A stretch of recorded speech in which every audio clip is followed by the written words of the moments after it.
You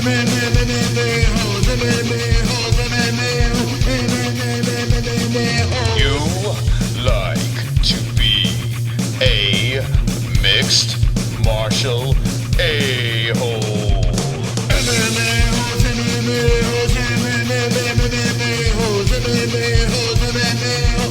No way. Oh! What's up, my chat rooms? The MMA-HOLE.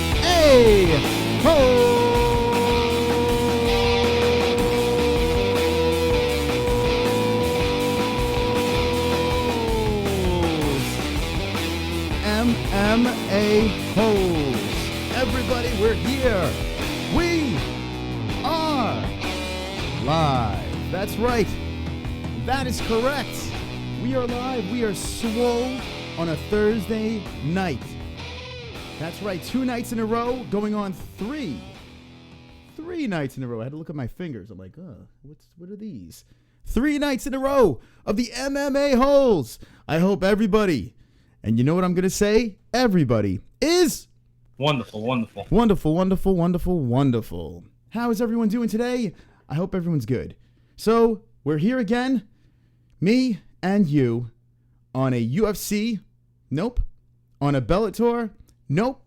On a Premier FC night. That's correct, living room. Check it out. Get ready for Premier Fighting Championship 22, March 11th, 2017. That's right, it's going down. We have a couple of guests tonight, and they are all wonderful, wonderful. Right there is a big man. He's a burly man, and he's a 2-belt champion. That's right.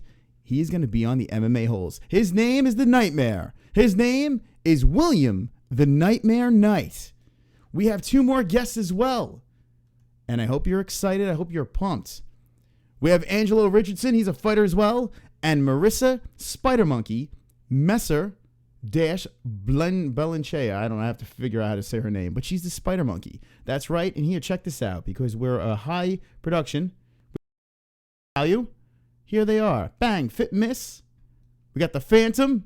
And we also have the Nightmare. Check them out. This is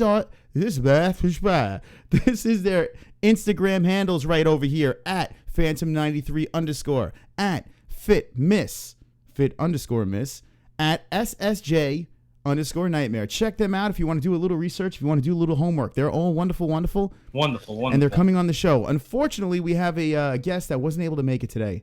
It's very sad, but Pat Casey was coming on at 8:30 and he can't make it today. Wah. That's a terrible face. That's a terrible sound. Yes, but that's okay. These people will be here. These people will be live on a Thursday night. We're going to be flowing and going. The interviews start at 9 p.m. That's right. The Nightmare kicks it off. 2-belt champion. I hope everyone's good. I hope everyone's swole. I hope everyone's wonderful, wonderful. Now, stick with us because I have some exciting news. Some very exciting news. We're going to have a little game. We're going to have a little fun. We're going to have something called the Wonderful, Wonderful Challenge. Oh, everyone sounds excited about that. I see everyone in the chat's like, what is this? What is this you speak of? Boom. The Wonderful, Wonderful Challenge at the MMA-HOLES. Do you guys want to know more about that? Well, hang in there because I will be talking about it. And I'm telling you right now, this shit is going to be fun. It's going to be funny. It's going to be hilarious. And it's going to go for a couple of weeks. And I think that this is going to be something that you're going to want to tune into and you're going to want to be a part of. The Wonderful, Wonderful Challenge. I will be talking about that shortly. But before anything, we have to say hello to the chat. Hello, chat. How are you? I hope everyone's good. Jesus Christ. Neri Diaz.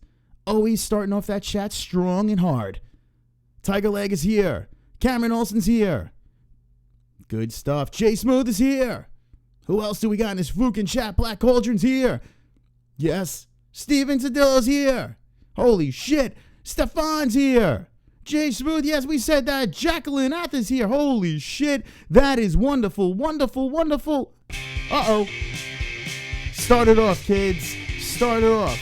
18 in the fucking tip jar. Sing along. I've got 10 likes. I've got 10 likes. I've got 10 likes. Fuck you. Dislikes. Yes. I've got 10 likes. I've got 10 likes. I've got 10 more likes. I hope the dislikes die of AIDS. That's right. And that is a dancing William Nightmare. Now, that is the Nightmare. Here, check it out. I'll bring it back in here. Look at this. Look at this guy. Yes, 9 p.m. This man, the Nightmare, will be here.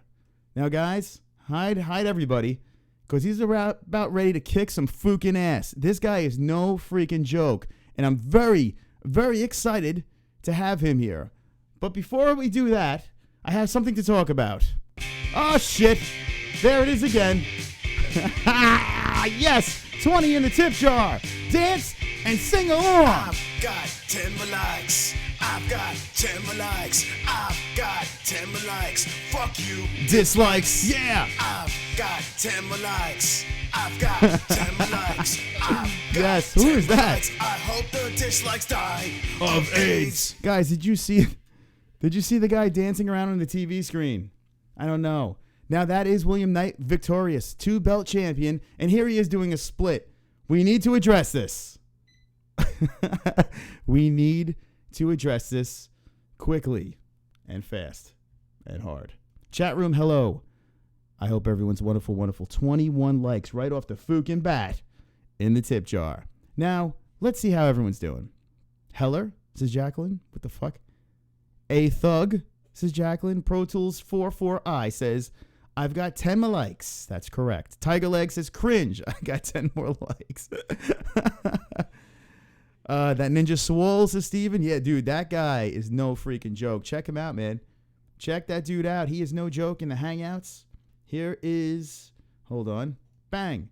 There he is. Check it out. SSJ_nightmare. That is his Instagram. You're going to want to look at that. He's got a very impressive Instagram. Yeah, whatever. What are you going to do?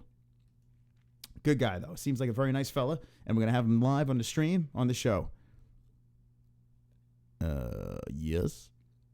Yes. Jesus Christ says Nightmare on MMA-hole Street. That's right. Break the like button, says Black Cauldron. That's right. 21 right off the bat to start the show off. Holy smokes. That's good stuff. That's how I know I'm wanted and I'm loved. I'm so freaking pumped up about this. And he does splits. Yes, he's a gigantic lightweight champion. 2 belts, and he does splits. And apparently he does flips and tricks. It's pretty impressive. A lot of stuff, a lot of cool stuff. Now, this all kind of fell into my lap late, so I'm learning just along with you guys. I've got a couple of facts going on. He will be fighting March 11th along with the others. March 11th is what we're pumping up. March 11th is Premier FC. It's going down.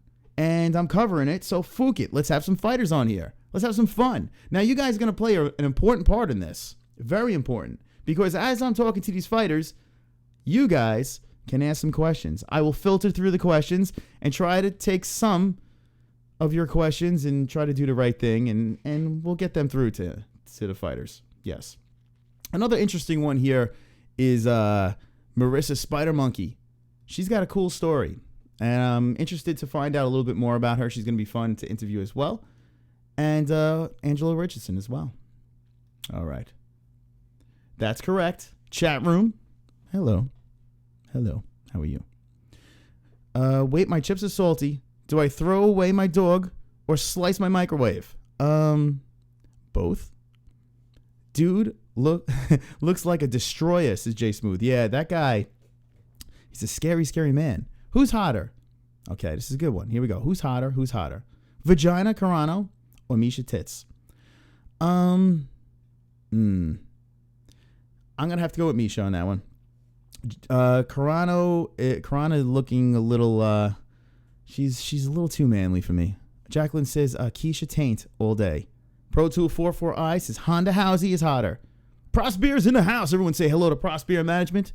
They are what the kids like to say. Wonderful, wonderful. Jacqueline's here. Honda Housey kills all. Smash all day. Paige Van Dance. You guys are fucking on fire today. Get that sexy beast carry on here. Jacqueline says, can we go to cereal party tonight? Yes.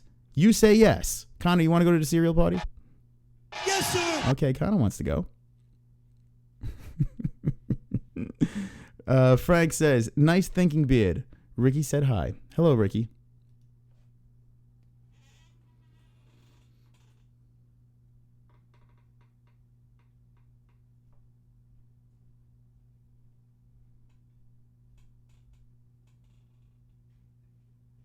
That's me thinking.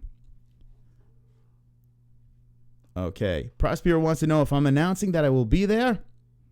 Do you guys want to know if I'm going to be there? Do you guys want to know? Let me know in the chat. Do you guys want to know if I'm going to be at Premier FC over here? Well, it doesn't matter because I am. I'm going to be there representing. That's right. That is right. MMA-holes unite. And like I said yesterday, if you guys are in the area, if you're on the East Coast, show the fuck up. Come on by. Get your tickets right now. Come and hang out with the holes. Hang out with the MMA-holes, Premier FC. You're going to want to be here. And if you can't make it, that's fine. I forgive you. But check out the pay-per-view. There's a lot of ways to watch it. Check out their site. Run there right now. Actually, run there after the show. Because I need you to watch me. Now, 9 p.m. is when the first interview starts. Like I said before, I teased this. Boom. Wonderful, wonderful challenge. Do you guys want to know what the wonderful, wonderful challenge is? If you do want to know what the wonderful, wonderful challenge is, I need you to hit me with the ones right now in the chat. I will explain it. Now, the cool part about this wonderful, wonderful challenge is this. I'm officially doing it at UFC 209. I'm going to start it up at UFC 209. But for the subscribers, for the diehards, for the hardcores, we're going to get the party started even earlier with you guys. So you guys have a little bit of an advantage in this challenge to win. All right? The wonderful, hold on. Well, it starts over here. Wonderful, wonderful challenge. It's a nice long hashtag. And I will be telling you about it. If you want to know, hit those fucking ones right now. Yes. Just do it. Chat room. LOLOLOL, says Frank. I'll get bonged up in the chat. That's right. Black Cauldron's getting bonged up in the chat. Wonderful, wonderful. That is so wonderful, wonderful, wonderful, wonderful. I see Black Cauldron gives a 1. It looks like he wants to know about the wonderful, wonderful challenge. And also Pro Tool gives a 1. Let's see some more likes in there. More ones. More ones. Thomas T gives a 1. The more ones we get, and I'm going to start talking about it. It's going to be a lot of fun. A little interacting with the holes. When I'm in the shower and I'm washing my nutsack, I think of weird things. And one of the things was the wonderful, wonderful challenge. It jumped into my mind, and I think it would be freaking hilarious. That's right. Steven's dropping a 1 in that chat as well. Black Cauldron again. Thomas Brown drops a 69. That's like a 1. I'll take that as a 1. That's right. So we're here on a Thursday night, guys. There's a couple of things to talk about as well. So I jotted some notes because there's always news in MMA, in the UFC. There's always stuff going on. So did you guys hear about JJ versus Andrade? Is official. It's officially fucking happening. So that's happening. Garbrandt says he broke Cruz. Bellator lawsuit against the UFC with the whole monopoly thing. That's kind of interesting. St. Pierre. Are we going to get the new St. Pierre or the old St. Pierre? Let's talk about it. And Spider. Anderson the Spider Silva versus Roy Jones. Here we go. More boxing. As if we didn't have enough of the Conor McGregor stuff and the Mayweather stuff. More fucking boxing. We can talk about all those topics. Some more stuff. Because we're here. And we are live. Look at those ones. I guess I'm going to have to talk about it. This idea was birthed from under, says Pro Tools. Yes, it was. In this hoe again, says Man. Man-Man's here. I hope Man-Man's having a wonderful, wonderful night. Don't take that as a 1, says Thomas. All right, so Thomas doesn't want to hear about it. So the 69 isn't a 1. It's just a 69. So let's see. We got a couple of ones here. Black Cauldron wants to hear it. Pro Tools. Thomas T, Stefan, Steven, Jacqueline, J Smooth. How about that? So it looks like we got about 7 people. Fook it. I'll tell you.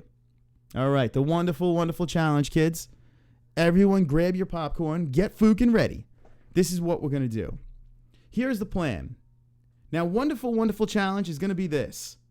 I need you guys to do something, all right? We're going to be submitting videos, okay?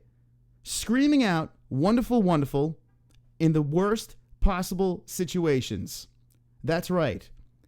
Funerals, weddings, libraries, anything. Any place where it's quiet, best man giving a speech, whatever you want to do in a horrible situation, I want you to scream wonderful, wonderful at the top of your fucking lungs, and it needs to be recorded. It needs to be sent to me. And the only way I could have it sent to me is this. This is the hashtag Wonderful, Wonderful Challenge. It's that simple. Wonderful, Wonderful Challenge. You need to hashtag the Wonderful, Wonderful Challenge. You also need to go at the MMA-HOLES. This will be taken on Twitter. If you don't have a Twitter account, that's fine. Just make a stupid, dopey one and just hashtag Wonderful, Wonderful at the MMA-HOLES so I could find it and see it. What I'm going to do is I'm going to sort through the videos. I'm going to look through the videos, and as the date approaches, when the final tally's up, then I'll let you know. But we're going to be sorting through videos until UFC 209. I want you to scream at the top of your lungs, wonderful, wonderful in the worst possible scenarios. On the bus, anywhere where it's quiet, wonderful, wonderful. The funniest video will get a shirt. The wonderful, wonderful t-shirt from the MMA-HOLES. I'll ship it wherever the fuck you live, you're getting it. You're going to get your face on the living room wall, immortalized as the wonderful, wonderful champion. That's right. And we'll have you on the show as well. Now, the point of this is to laugh, is to have a little fun. So I want you guys to scream and yell wonderful, wonderful everywhere, but it needs to be recorded. And I will play these on the show, and we'll have some fun and do it. Make this shit go ham. Make this shit go viral. Wonderful, wonderful, the wonderful, wonderful challenge. So that's what I need you guys to do. Get started on that. You guys have a head start right now, okay? When UFC 209 comes, it's going to be official. We're going to have a lot of people in that chat room. There's going to be a lot of eyes watching. There's going to be a lot of people getting involved. So if you guys have a head start, think, brainstorm, get these videos together. You have a cell phone. It's quiet. Yell wonderful, wonderful as loud as you can. Golf game, anywhere. It's like the new Baba Booey, but a hell of a lot better. Wonderful, wonderful challenge. Check it out. That's what I want you to do. That's what I say. I'll be talking more, giving you more rules on how this is going to work, but I think it's going to be fucking hilarious. All right. That's right. After looking at this chat room, I know that you guys can produce some funny fucking things, and I want you guys to contribute to the show. I want you guys to be part of the show. This show is a dysfunctional show about MMA, but more importantly, it is Wonderful, wonderful. That's right. So that's why we're having the Wonderful, Wonderful Challenge. All right? To the best man or the best woman win. That's right. All right. Back to the fucking chat.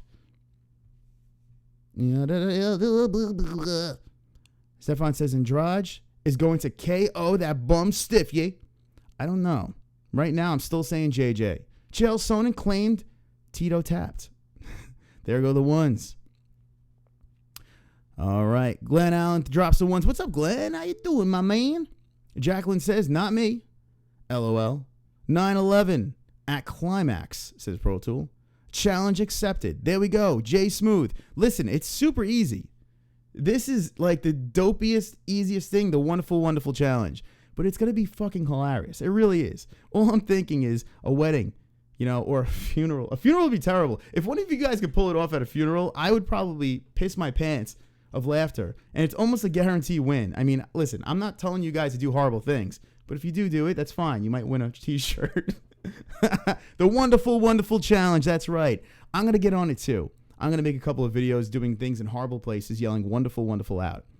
But I'm not going to win a shirt. You guys are going to win the shirt. That's right. Jay Smooth, do you think you got this in the bag? Israel Jesus Christ says, imagine during a Trump interview, wonderful, wonderful. Dude, that would be the fucking shit. That would be the shit. Trump is talking and someone just fucking blurts out, wonderful, wonderful. Yes, yes. Now you're using your fucking noodle. I like that. Are fucking dumb as fuck, says Jacqueline. When is Bellator 173? Thomas T, that shit is fucking tomorrow. I'm going to be on doing a Fight Buddies, and you guys going to be there. If you guys are watching, hit me with the likes. Love it. Wonderful, wonderful challenge. Tomorrow night, Fight Buddies. Be prepared, be ready for the Fight Buddies. That's right. Okay. Jacqueline says, Androgen smash JJ. A lot of people are thinking Andrade got this in the bag. Interesting.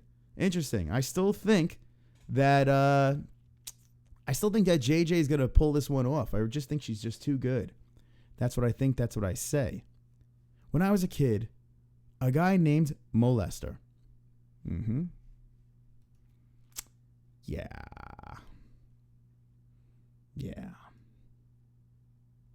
That's from Stefan. Thomas T says, Joanna will pummel Jessica. There we go. Thomas T, I agree. I concur. And you know who else agrees? Yes, sir. The notorious one, Conor McGregor, agrees. Yes. Molested you. This is Pro Tools 44. All right. So like I said, get started, get brainstorming, kids, ladies, gentlemen of all ages. Because I watch the analytics and I see that there's a large group of people from all ages and genders and she-males that watch us. There was a funny Thomas T, by the way, you had the comment of the night last night. It was freaking hilarious. Thomas T said something about I don't know what the fuck he said, but something about licking bus windows. I had the stream on yesterday. I have to chop out the beginning so that it was just playing through in the background, and I heard that line. It's so fucking funny. Good job, Thomas. That chat at the end of last night was just unruly and beautiful. It was a beautiful thing. It was. But I'm actually excited about this, guys. I know I'm trying to drag you guys into this whole Bellator thing. Listen, don't get it twisted. I am Mr. UFC. UFC is the top dog right now. But I do enjoy Bellator to hold me over. I do. That's why I take you to the living room and bang. This is the fight, guys. This is it. Bellator 173. Brett, Liam, McDermott, McGeary is the main event of the evening. But let's be honest. This is why we're going. This is why we're showing up. James Gallagher. Check him out. The mini Conor McGregor from Bellator. The guy that they want to save Bellator and be the chosen king. The Irish king. James Gallagher. Big fight in his hometown. What do you guys think? Now, I know a certain MMA-hole is actually going to be there. So that's actually kind of cool. As I sip my coffee. That is actually kind of cool. So Ian from the MMA-holes will be there. Hopefully you get some pictures. Hopefully you get some videos. Send it our way, Ian. Because you are wonderful, wonderful. I'm having some mic issues. Check. All right. Let's see something here. This mic. Microphone check. Hello. Check. All right. Sounds all banged out for some reason. I sound very loud and weird. Check. So let me know how my voice sounds. Sounds a little bizarre, but it could all be in my head. It could be all a dream. Word Up Magazine. Terrible Biggie song. Oh, fuck me. Jacqueline says, LOL. I met a guy named Molester. Sorry, my phone is retarded, says Stefan. All right. Frank is here. Welcome, Frank. Is it true Conor McGregor is going to watch Gallagher at the Bellator? I don't know. I don't know about that. I didn't hear anything about that. But I tell you what, that would make some fucking scene. It would make some fucking scene. For sure. Fucking Mike. It's all banged out. What's up, fucking Mike? It would. It would make a nice little scene over there. Regardless, wait until you see when this dude Gallagher walks in. The man on the right, James fucking Gallagher, walks in. The place is going to fucking erupt. Just go to watch the crowd. The reaction from the crowd is going to be absolutely fucking insane. It really is. Jesus Christ says, the Mac Life Productions made a video for Gallagher. So let's hope Conor makes a special guest appearance. That would be cool. And that is right. Jesus Christ is correct. The Mac Life did release a video interviewing James Gallagher. He's very pompous. He's very smug. He has the stance. And watch the way he fights, too. The same shit. Like, literally the same. The only thing different with Gallagher is he does rely a lot on his ground game. He does take it to the floor. So he does stand. He does move like Conor. But he's a little different. He's not a complete carbon copy. So check him out. James fucking Gallagher. Will he save Bellator? Will he be the guy, the Conor McGregor of the Bellator? I know the Bellator wants that. All right. So Pro Tool 44I says, you hear Dana White fucked his sister-in-law. Sister-in-law, you sick fuck. Yeah. I see what you did there, Pro Tool. I see what you did. Wonderful. Thomas T says, I like Bellator. The more MMA, the better. That's right. That's why we watch Bellator. Is it better than the UFC? No. But it is fun. The one thing you're going to be guaranteed with Bellator is you're going to see finishes. You're going to see freaking eyeballs poking out of their head. You're going to see finishes, submissions, knockouts. It is sloppy, but you do see some good fighters in there. Like I said before, they have some people, youngsters, that they're farming, and they look like they have a lot of potential. They do. Disregard all the old geezers and the circus stuff.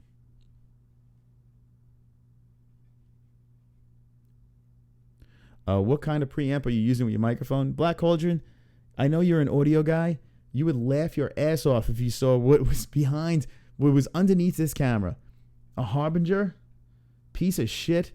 It is like, I know you could probably hear the hum. My pop filter blows, so you hear a lot of you hear that shit. Who gives a fuck?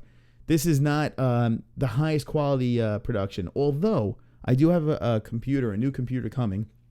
It's a gaming computer. And I'm going to raise the bar of the MMA-holes. So this stuff over here, all this fun stuff, is going to look even cooler because I'm going to not be handcuffed by what I got going on here. But when it comes to the audio and stuff like that, I don't have the best possible stuff out. And who gives a fuck? But thanks for the comment. Stefan says, remember that Cuban chick I told you, Chris? I'm trying to remember. I don't actually. So she asked me my name, and I said Ben. And she said, Ben what? And I said, oh, God. Bend over.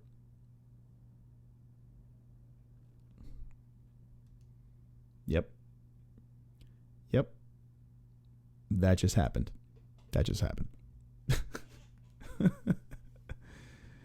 Thomas T says he plugs that mic right into his fucking MMA hole. That's correct. That's right, Connor. Yes, sir. Jacqueline says, stoop relying on that booty. Yeah. All right, guys. So now if you're just joining us right now, like I said in the beginning of the show, this is a special night. Interviews. We have interviews because I am the greatest interviewer of all time. I am the greatest host of all time. This is the greatest MMA show of all time. This is the MMA-holes. And we are wonderful, wonderful. Right? Even Diaper John says it. Wonderful. Tonight we have Premier FC in the Fukin House. Three I say, fighters are coming on. Premier FC. That's right. Double champ. William the Nightmare Knight.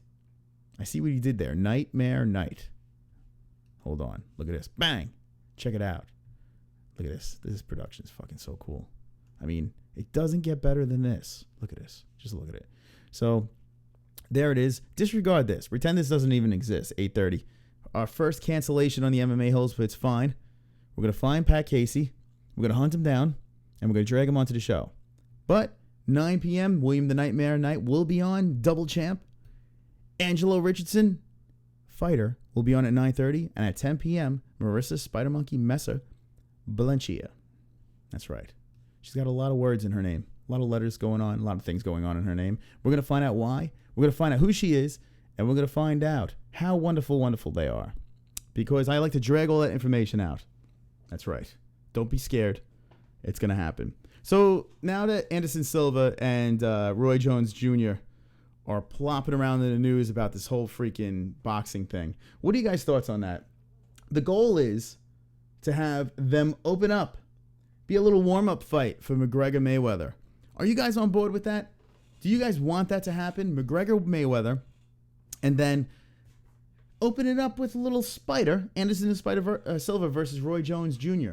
Any of you guys have interest in that? I'm curious. I need to know right now in the chat who has interest in that and why. And if you don't, why? You need to answer my questions because when I ask my questions, I expect answers. Spider Silva, Roy Jones Jr. Me personally, it's a story. It's something to think about, but it doesn't spark any interest for me. It really doesn't. It doesn't tickle my fucking penis at all. It doesn't get me going, but it's something to talk about. It gives me something to talk about, so why not? I guess I'll watch it. I would like to see the Conor Mayweather thing. I would like to see how the circus goes with the whole Spider versus Roy Jones. I don't know. I don't care. I don't care about that. What do you guys think in the chat? Let me know right fucking now.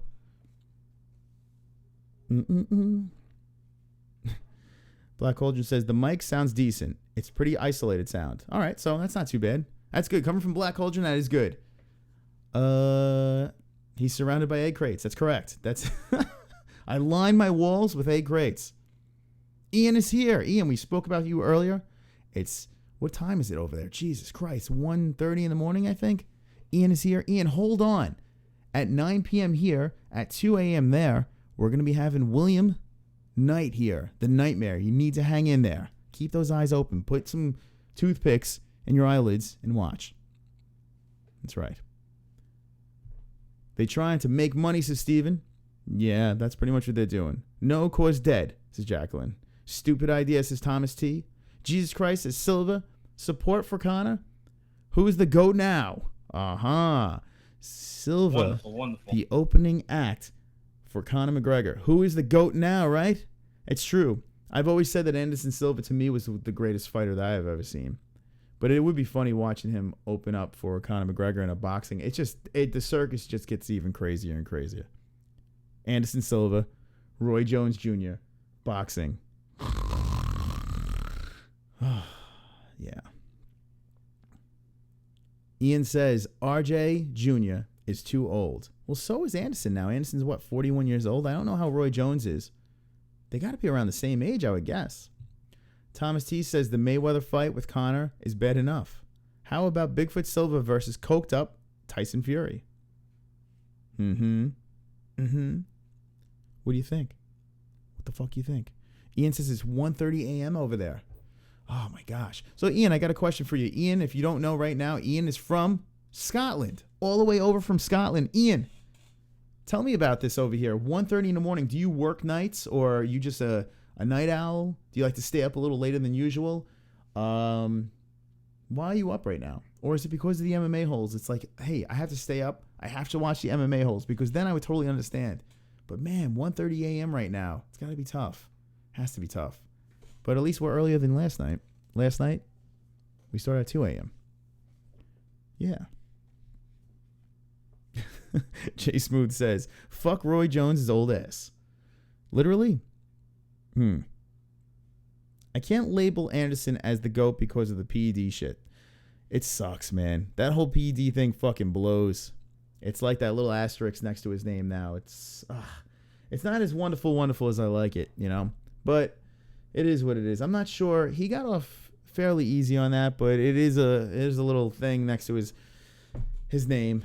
And he's never been the same since. But actually, no. He's never been the same since Weidman, to be honest. Ever since that happened to his leg. But a lot of people say that PED stuff was because he was trying to recover quick from that injury with Weidman. So maybe it's from that. It could be from that. It's possible. A lot of guys do that. They try to get on that shit to recover quicker. So it's very possible that that's the route he went. Maybe he wasn't on the stuff before. I mean, he wasn't as swole as a guy like Vitor Belfort. Can't fight no more and can't rap for shit, says Jay Smooth. Jesus Christ says the opening match should be Brock Lesnar versus The Undertaker 3, since the circus is on. Yeah, why not? Why not fucking just add that on there, right? Might as well just fucking throw it on there for the hell of it. For shits and fucking giggles. Jacqueline says he has to stay up. That sucks balls. I'm sorry. See, Jacqueline feels bad. Jacqueline feels bad for you, Ian. I hope you understand that Jacqueline's here for you. And Jacqueline is. Wonderful, wonderful. Ray the Axe Murderer says, smoking green Ireland. There you go. Have a toke for me, my friend. Ian says, my uni class starts at 10 a.m. So I have plenty of time to rest, mate. Okay. Well, there you go. There's your answer. There's the answer we've all been looking for. Stefan says, dream boxing card. McGregor versus Mayweather. Silva versus Roy Jones. And Ronda Rousey versus Head Movement. Oh, boy. Head movement. Uh-oh. Head movement. Head movement. Head movement. Head movement. Head movement. Head movement.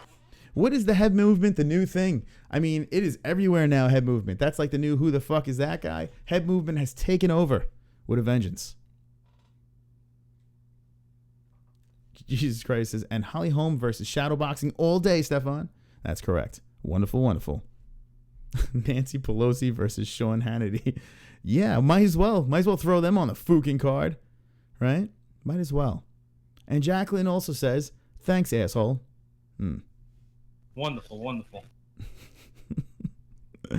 Ray the Axe Murder Malone says, Weidman will never be the same since Romero's knee. It seems that way. It does. And to go into against Masvidal afterwards, it's like, oh, God, he's like signing his death sentence.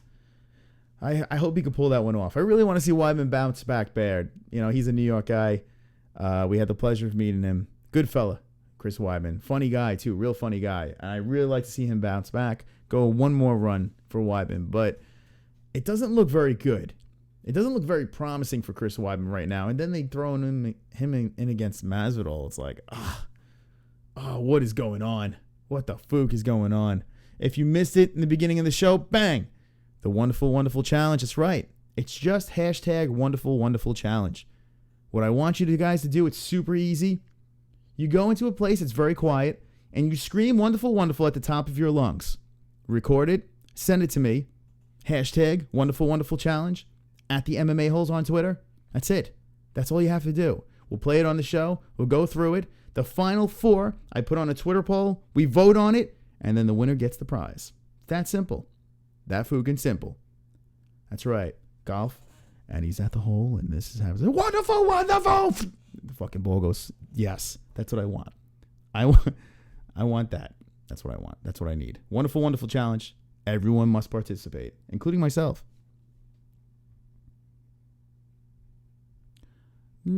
Jacqueline says, God damn it, let her win already.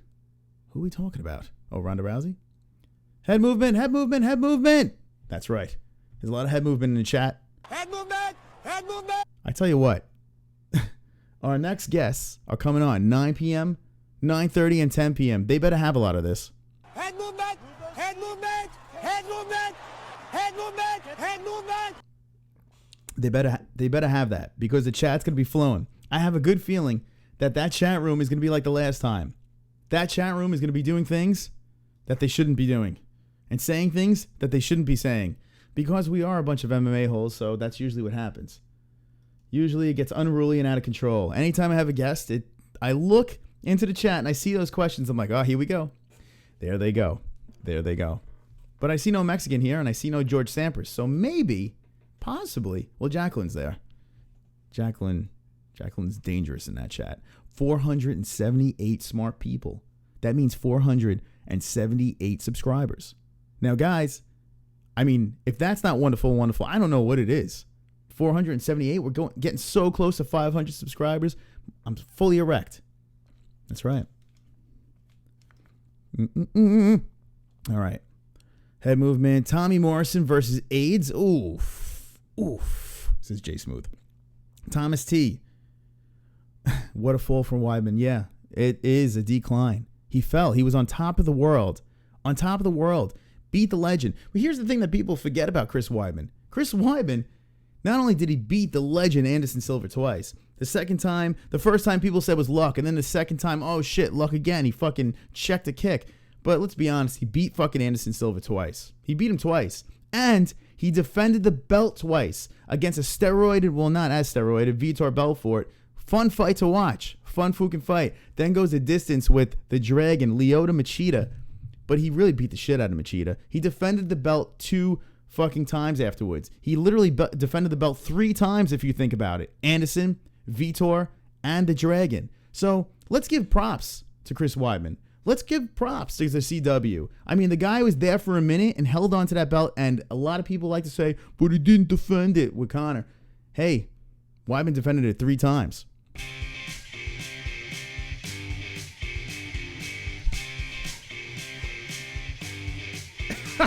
I've got 10 more likes. I've got 10 more likes. I've got 10 more Everybody? likes. Fuck you, dislikes.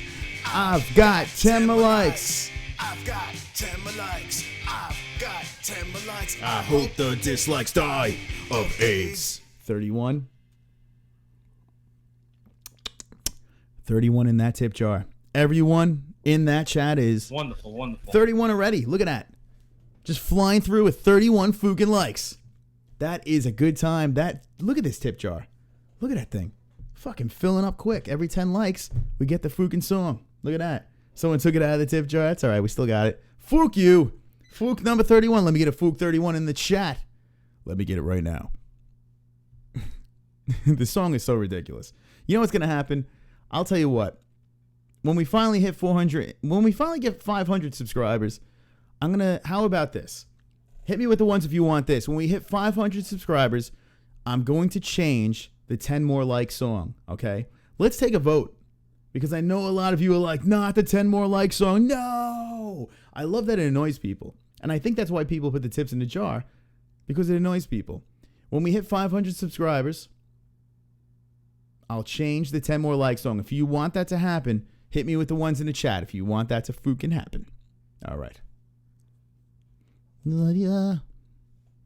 All right. First question should always be for Conor McGregor. First, they will tell us for the champ, and when they rest. Hold on, I'm in the wrong. I gotta be in the chat room. Terry Adam versus Traffic. Ray the Axe Murderer says, we had a storm in Ireland. I hope everyone's okay. 30 likes thanks to Ghost. There you go. Ghost is number 30, and someone yanked it out of the tip jar. Fook 30 and 31 now. Everford Goes is here. Says, sup, ladies? Joanna told Rose N how you can call my name. Wait.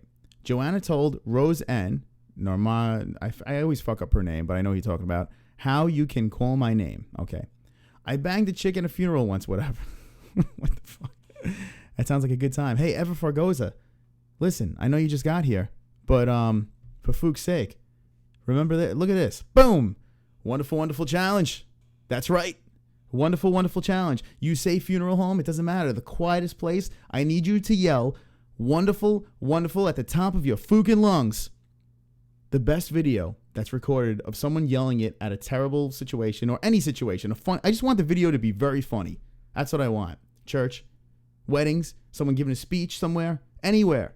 Golf, bus, library, wherever the fuck you want to do it. Yell out wonderful, wonderful in an uncomfortable situation. Record it and then tweet it. Wonderful, wonderful challenge at the MMA-holes and you'll win a prize. That's right. So, Ever Forgoza, get on that. 1C and rainy as usual over here. Yeah, that's what I hear. I hear the weather is, it's not wonderful, wonderful over there.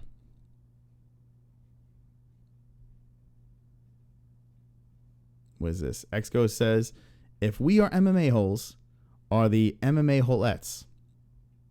Yeah, you can call them whatever. Everyone is an MMA-hole. Every fucking one. Now, if you're here and you're like, wait, hold on a second. This is weird. Oh, there we go. Ever saying it. Where's the first interview? Listen, we had a cancellation as the first interview. So hold on to your fucking horses, but it's okay.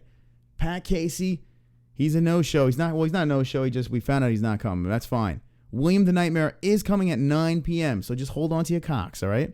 Everyone hold on to your fucking cocks. William's coming at 9 p.m. We're all going to talk to him and have a good time. Great taste at McDonald's. That's right. Now, this is the best part, guys. I asked everyone in the chat, if you want me to change the I've Got 10 More Likes song, hit me with the ones. There's not one in that chat. So that means you guys love the song.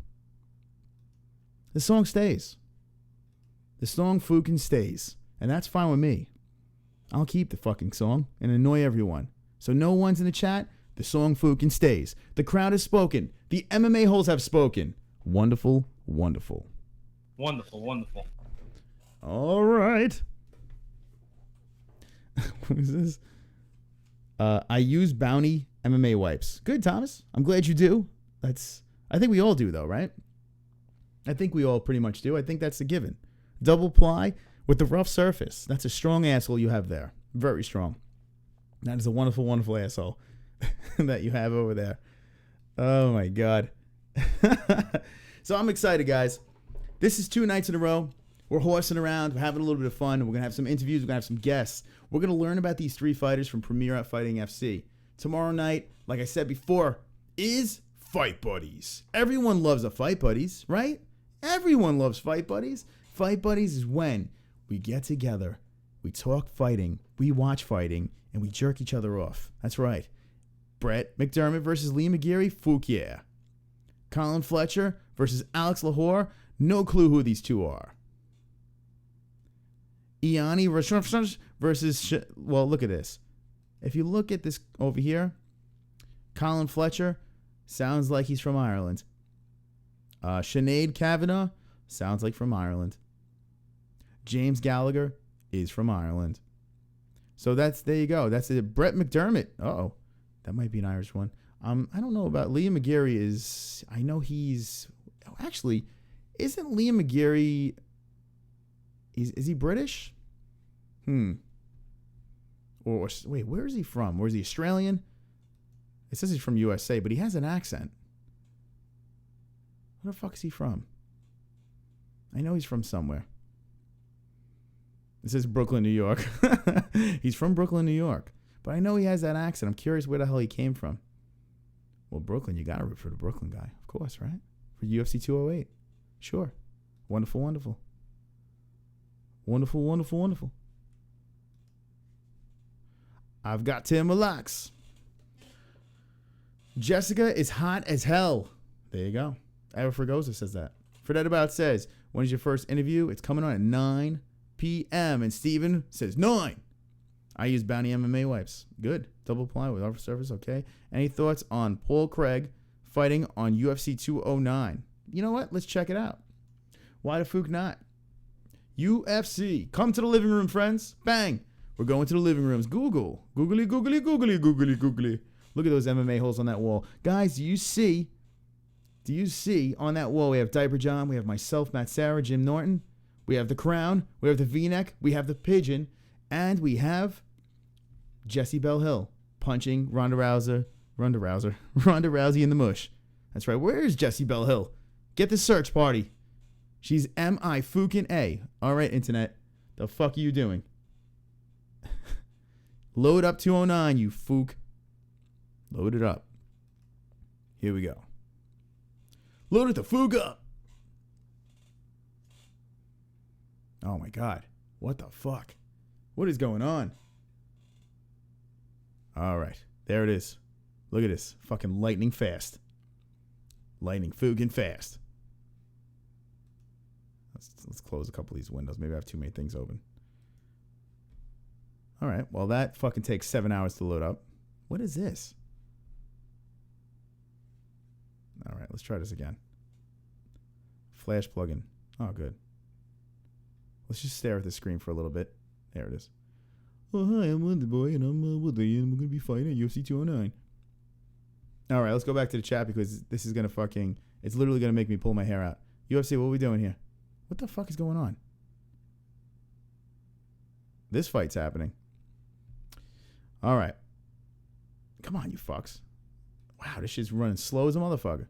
All right. 32 in the tip jar. Yes, that is. Wonderful, wonderful. All right. Fucking A. All right.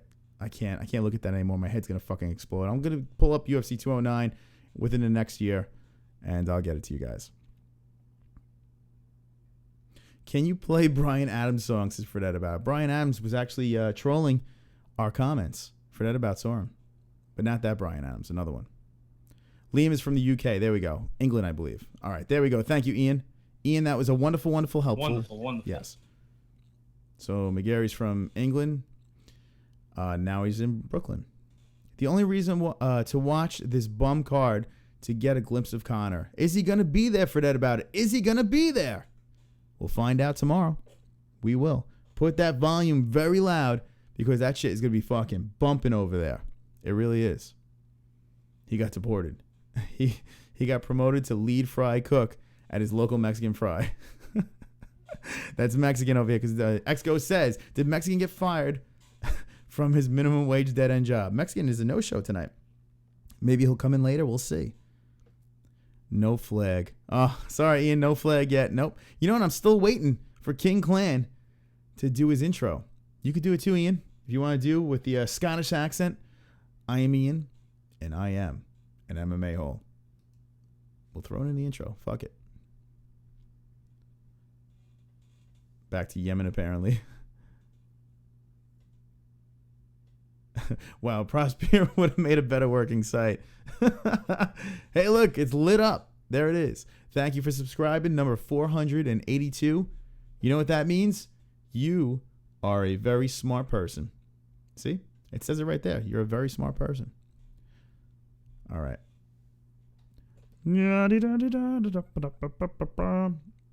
All right. Someone asked a question about 209, and I got fucking sidetracked because The shit was a fucking... Oh, Paul Craig. That's right. All right. Let's look. So I got this question over here. What do you think about Paul Craig being added onto this card? The Bear Jew. If you guys know who the Bear Jew is, he's 9-0-0. He's headlining the early prelims. Now, why not take this fight, bump it up to the regular prelims or something like that, and move fucking 6 fights into this card? You know, like, I don't understand a 5-card main event on UFC 209. It just looks anemic. Why have 3 in the early prelims? Oh, that's right. Because they want you to buy the fucking fight pass. That's why. Oh, I have the fucking wrong thing on. I'm talking to you guys in the chat. Fuck me in the ass. But look at this, guys. Take a look. Pedro versus fucking Craig. If I could go on it. There it is. Tyson Pedro, Paul Craig, the Bear Jew from Scotland, 9-0 and fucking 0. Why? Why? I understand you guys want us to buy your UFC fucking fight pass. I get it. But why have almost as many early prelims as the regular prelims? Why not just put a 6 fight on that main fucking card if people are going to be paying 70 some odd fucking dollars to watch the main event? UFC 209 is leaving a bad taste in my fucking mouth. It really is. Where is it? Where the fuck's my living room? There it is. UFC. UFC is leaving a bad fucking taste. I don't know. I don't get this early prelim shit. I don't fucking get it. If you want people to pay for the pay-per-views, put fucking 6 fights on there. 6 fucking fights. But with that being said, this does look like a good fight. Paul Craig versus Tyson Pedro. It does look like a good fight. It looks like the UFC really, really wants you to buy that fight pass.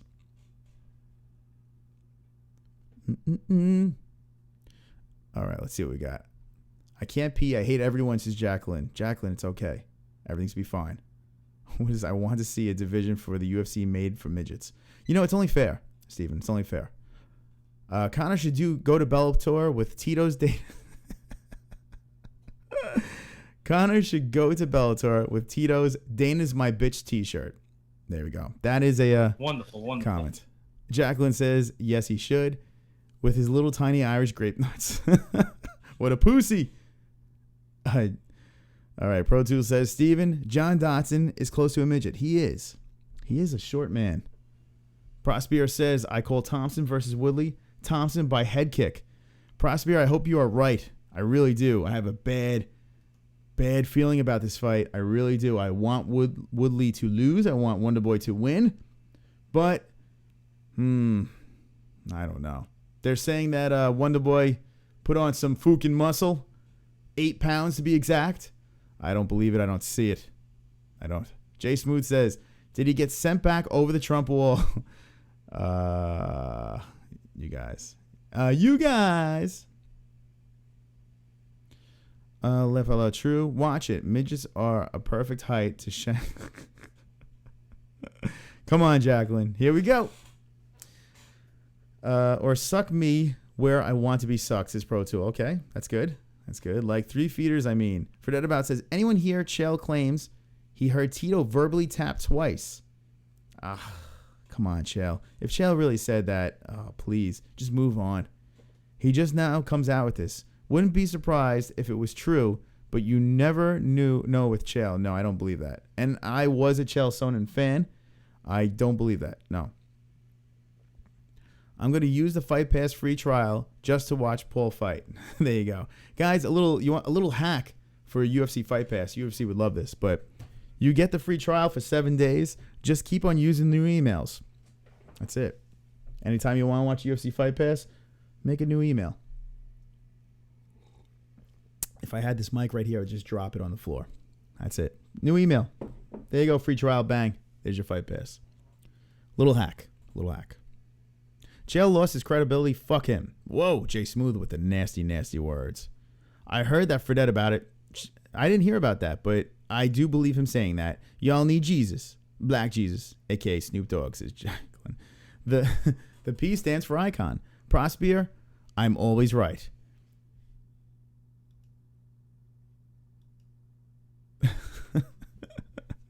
Always right. No, I am always right, because if you saw the Fight Buddies on Sunday night, I got all 6 fucking fights right. That's right. Even with scotch in my veins, I got all 6 right. And I am called Mystic Moss. You can see right here. Hold on. See? I put it right here. Chris, Mystic Moss. That's me. And don't ever forget it, right, Connor? Yes, sir. Fred About says John Dotson can apparently dunk a basketball, which is insane. Dotson has some fucking ups, man. That dude could freaking jump. He does everything. I would like to see him make a run. I really would. I like that kid. Looking for Chael versus Tito 2. Chael taps in the weigh-in. This is Thomas T. Did you catch the Khabib-Tony argument on the media call earlier? Was fucking hilarious. I caught some of the beginning of that. I have to go back. Actually, after this, I'm going to listen to the whole thing. But here's a question to you guys. Did Wonderboy ever show up? When he wasn't there in the beginning of the call, Woodley sound fucking teed off. He sound pissed. So let me know if Wonderboy actually showed up for that call. But I did hear a little of Tony and Khabib, and it was so funny, man. Those two are fucking hilarious.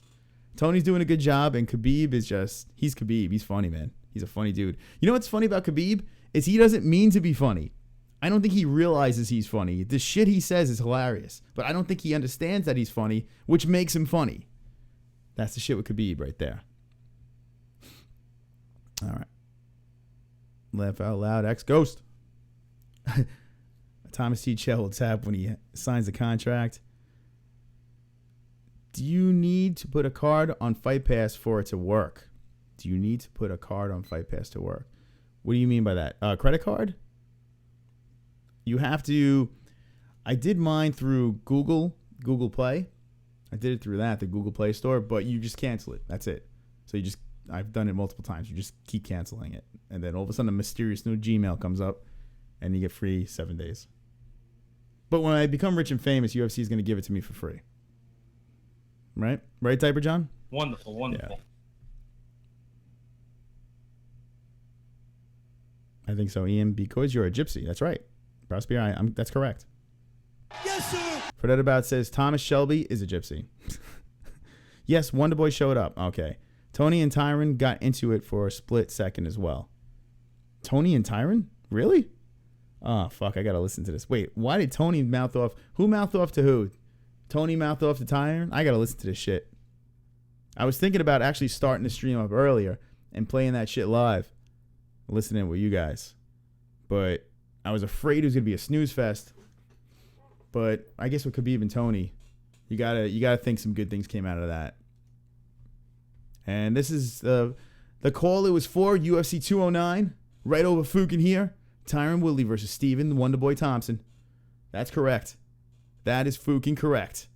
That's happening. That's happening soon. March 4th, right around the freaking corner. That is going to be one of our biggest fight buddies ever. We broke all records on UFC Fight Night on Sunday. We are going to break every MMA-HOLE record ever for UFC 209. I can guarantee that shit. Even if I think that card's going to suck, which I do, we're going to break every fucking record. Because I see these things. Tony and Tyron for a split. Imagine, Ian. Imagine they both fucking they split again. Oh my God. You know this, and I said this yesterday. If Wonderboy wins, there's gonna be a third one. I almost want to see Woodley win. I don't know if I want to see it again. I really don't know. I want to see a third. It's gonna hold up the division to be a complete disaster. You know, if Wonderboy wins and it's kind of close, Woodley's gonna be like, "You better give me that fucking rematch, this and that," and you're gonna hear him fucking complaining and bitching. So you almost have to root for Woodley in this one. Even though I want Wonderboy to win, you kind of have to root for Woodley for this one because you're gonna see a third. Do you guys really want to see a third one of these? I don't know. Jess, right, Connor? Yes, sir.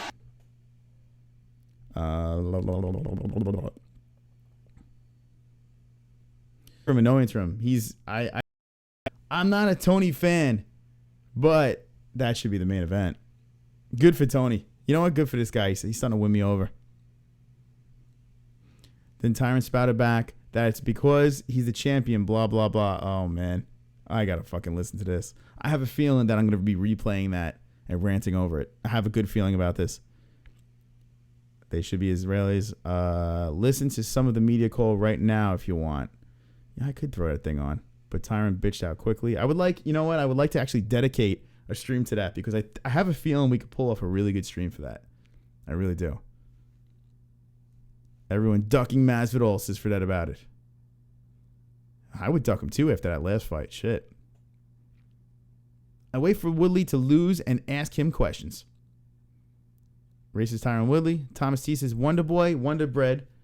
It is all about white supremacy. Oh, God.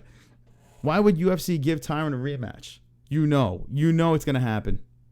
Definitely. Because Tyron believes that this fight shouldn't have been a rematch. He believes that he's the champ. He should have picked his fight. He believes he clearly beat Wonder Boy, even though it went to that split and it was a draw. He believes he beat Wonder Boy. You know, there can be an argument that 2 of those rounds were 10-8s. I think the judges got it right. I think it was a draw. I really do feel it was a draw. It was a close fight. So I think Woodley got 2 rounds. One was a 10-8, and I definitely feel that Wonder Boy got the 3 rounds. But it is what it is, you know. He's not happy about this rematch. So if by some way Wonder Boy wins, dude, if you think that Tyron is not bitching and complaining now, wait until after that fight. If he loses this fight, oh my God, you're never going to hear the end of this dude. He's just going to fucking complain and complain until he gets that rematch for number 3. So, yeah, you could guarantee that shit. You could guarantee that fucking shit. Mm-hmm. Dana took your Super Bowl. Don't push it. Shut up, Tyron. Dana took you to the Super Bowl. Don't push it. This is Thomas T. Jesus Christ. Is Tony and Khabib in their time for the main event? Pump your brakes, Thomas T. Ever Fregoso says, just do a remix to the 10 Mo likes. You know what? No one dropped a 1 in there saying I should change the song. So I'm not going to change it. I'm going to keep it up. We hit 7 more in that jar. You get to hear it again. Exco says, Chris, can you drop the who the fuck is that guy with your Chase Jarvis looking ass? Oh my God. You want a list? Who the fuck is that guy? You got it. Jay Smooth says, Tyron is a bitch. I hope he gets his head knocked off. Was Dom good on JRE? That's another one I didn't hear. But I heard they talked a lot about, you know, how they're both going to be sticking in on UFC 209, which is pretty interesting. Dominic Cruz, him and Anik. That should be fun. Uh-oh, look who this is. Dom was the shit, Jacob says. So there you go. Did he shit on JRE or was he the shit? I hate white bread for... Okay. Phil DeFranco's on tomorrow. Jacqueline, do you like crackers? Shut the fuck up, Fred, says Jacob. That's right. That is fucking correct. Living room 34 in the tip jar. Swole and swole and swole. What time is it? 9:06. Where the fuck is William Knight? That's all right. He has the link. If he doesn't call in, we hunt him down and we kill him. It'll be a tough kill because we'd see this. Woo! We have to ask him about this. He needs to come on just because we need to talk about this. He needs to talk about... Wait, no, not this. That's our last guest, by the way. Hold on, he needs to talk about this. William, where are you? You need to talk about this now. You need to talk about this now. All right. Prosper says, where Knight? I don't know, man. Get him on the horn. Where the fuck is this guy? I told him 9 p.m. We must find him. We must find him now. That's right. He said that he was going to probably call him from the gym. So his training people were there so they can answer questions as well. So I did tell him, listen, hey, you got that half-hour slot. So do what you want with that time. But he better fucking come on. I promised the people. That's right. And when I promise people, things fucking happen. That's right. Heads roll. Dom really opened up on JRE. So it's worth the watch, you're saying, Ian. He was phenomenal. Wow. That's some nice words for Dominic Cruz. I met Dominic Cruz once. Very nice guy. I thought he was a cocky asshole for a little bit, for a minute. I thought he was a cocky asshole, but I was taking a piss next to him. We left the bathroom, and we shook hands and we took a picture. So my piss dick hands touched Dominic Cruz's piss dick hands, and if you want to see that, go to the MMA-HOLES on Instagram, and you could see me and Dominic Cruz taking a selfie outside of the bathroom. 2 piss dick hands together, uniting on Instagram. And Frankie Edgar. I took a piss next to Frankie Edgar, too. It was great. It's a great experience. If you ever get a chance, take a piss next to a UFC fighter. It's a lot of fun. I'm going stir crazy. Okay. Canon, Nikon, or Sony, Canon, all fucking day. Although, X-Ghost, although, I do like the mirrorless stuff. I know this is a conversation for another show, but as X-Ghost knows, I am a photographer. I do like the idea of the Sony mirrorless. I am intrigued by that, but all my gear is Canon, so Canon for fucking life. 5D Mark III and a 7D. Look at X-Ghost. He's fucking strapped hard and strong. Forget About says, William Knight versus Derek Lewis. Who wins? Well, it's funny you say that because guys, hold on a second. Oh, shit. Look who we got here. We have the one and only William Knight. Uh-oh, we're dancing. Yeah. We got a guest. All right, kids. Here he is. All right, let me put him on the screen. Fix this puppy up. William, what's up, my friends? All right, let's stop that song. Everything's ridiculous right now. William, I'm gonna need you to do one thing right now, if you have a sec. We're gonna have to situate the light somewhere in front of you so we can kind of see you a little bit better, if that's possible. This happened with Sarah last week too. Couldn't see him. Fucking guy's a big dude, man. I'm scared. I'm nervous. There he is. Okay, ladies and gentlemen, let's do a proper intro right now. If I hear this correct, if I'm saying this correct, or if I don't say it correct, correct me. William Knight's here, the Nightmare. Am I right about this? 2-belt champion? Is this true? Yeah, I have 205 titles for 2 different promotions. Holy smokes. At SSJ_Nightmare. Follow him on Instagram. This is William Knight, guys. Everyone welcome William Knight to the show. William, it's a pleasure to have you here. I hope you're wonderful. Thanks. All right, so here, let's talk a little business. You are here for one reason and one reason only. I hear there's a fight on March 11th. I hear that belt is on the line.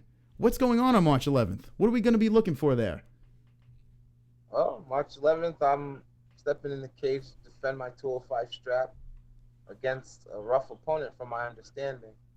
So I'm aiming to go, not even the distance. I'm aiming to do what I do best, finishing somebody in the first round. First round. Now, Now, are you looking to do this, or are you confident that this will happen? Confident. Oh, confident. Now you hear that? The MMA-holes right now are in the chat. They're smoking whatever they're smoking. They're drinking whatever they're drinking, and they're chatting away in there. Guys, did you hear that? William Knight said he's confident. First round finish right here. Now, you said you don't know too much about the opponent that you're fighting? No, I don't really know too much. I don't really watch my opponent. I believe what I truly believe in. When you're fighting, you got to go in better than your last self. You don't watch your opponent because your opponent changes. So if you're sitting there trying to watch your opponent, you never know if they switch up on you. So always believe to be better than your last self. That's an interesting way to look at it. So basically, you prepare for yourself. That's it. Whatever you think you have to do, you do it, and you get the job done, and don't even worry about the other person. Yeah. Interesting. That's very interesting. Now, William, I like to do this with every fighter that comes on here. I like to take a step back in time. I like to go back in time and find out from the beginning where Little Knight was, where he was. Where did you grow up, William? Well, I grew up in Manchester, Connecticut. Manchester, Connecticut? Oh, okay, so do you live there now? Yeah. Oh, nice. So there you go. So now how'd you get wrapped up in the whole MMA world? I think mostly from wrestling, just the ability to compete, to challenge yourself. So after wrestling, I did wrestling in high school. Then I did a couple tournaments. I was like trying to figure out something I could do gotta challenge myself. And then I found the MMA. And how old were you when you started? It was in 2000, so about 16. Wow, 16 16 when I years started old. wrestling. But when I started MMA was literally last year. Last year. Oh, no kidding. So who got you into MMA? You were a wrestler before. Did you fall into a certain gym, or did a friend or someone pull you into that world, or? I seen my friend post online. My friend Jose Rivera. He had posted online and his hands were being raised, so I had hit him up. He was like, "Oh, come down, I'll show you," and that's how I met Kip. And from there, it just was a journey of learning. That's awesome. So right now I'm putting on the screen William Knight right over here. I have a picture of you pummeling a man into the ground. So this is from your Facebook page, I see. Hold on, I'm going to screen share it so you could see it too. But I believe, I have reason to believe that you work out. Is this correct? Yeah, I work out. I do like full, I guess it's functional body movements. Yeah. Yeah, I'm being sarcastic here. You are a big, scary man. Have you ever seen an opponent just quiver in fear when you've walked into the cage? Not really. It's something against themselves. They don't want to show it, but I know. Yeah, you could see it in their eyes. Yeah. Now, I have a quick question over here. I've been wanting to ask you about this. Now, is this you? Are you doing a split in the cage? Yeah, that was my first fight with Premier, my very first fight. Holy smokes. How the hell did you pull this off? Now, you just won this fight and was like, fuck this, I'm just going to do a split right now. Yeah, I just threw the split. It was like, boom. Dude. The instructor was like, oh, you better hit a split. That is the most badass thing in the world. That really is. Hold on. Let me show my friends over here. Let me put this picture up. Full screen, share screen. Just you and me were seeing that because I'm an idiot. But here you go. Check it out, fellas. Look at this. Look at this split, guys. Man, oh man. He's doing that split. He's pulling that split off. That is impressive. That is very impressive. Have you always been this flexible? Yeah, from what my siblings tell me from back, like when I was going to Vernon school, they saying from that time, from doing backflips off of the swings and all this other stuff. So. Wow. So that must help. That must help in the cage, huh? When you're in there, you have a lot of tools to your advantage. I mean, so you're mainly a wrestler. Are you a striker as well? Is it a very well balanced game, or are you dominant in one area? I believe I'm well balanced, but when push comes to shove, I always drop down to where my base is, and that's wrestling. Wrestling, okay. Very nice. This is good. So the belt is on the line. Any nerves, any fears right now? Or listen, this is just another day at the office. Another day in the office. Just keep going. There you go. I'm ready. Awesome. This is great news. Now, I like to see that smile. This is good. I like to see that confidence right now. The MMA-holes are in the chat. The MMA-holes are going. Okay, so I have a couple of questions here from the MMA-holes. Let's see what we got here. All right. Someone says over here, Jay Smooth says, he would eat your children and your soul. Is this true?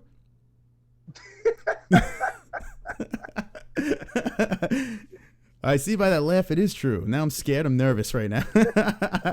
All right, so here's a good question. Fred Abata asks, how much do you weigh at fight night? So that's a very good question. Do you cut much weight to get to this weight class, or do you, how does this work? Well, fight night weigh-ins or fight night itself, I'm like probably like 213-ish.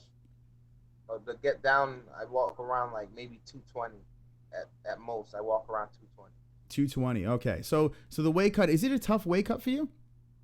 Nah, it's been getting easier and easier actually. Oh, that's great, huh? So when do you usually start before a fight is about to happen? When does your cut usually start? The day that I find out that I'm fighting is the day that I start eating healthy, and then I start cutting weight at like weekly. I don't sit there and cut it last minute. I lose actual body fat, and then I cut a couple pounds of water. Okay, so it sounds like you have a good system, a good plan. Have you ever missed weight? Have you ever come close to missing weight? Well, when I first my first entry into the 205 for MMA, I missed weight. I believe it was July 30th. I like tried to cut weight last minute and missed weight by a couple pounds. Oh man. So what happens in that situation? Do they take something from your purse or something like that? How does that work?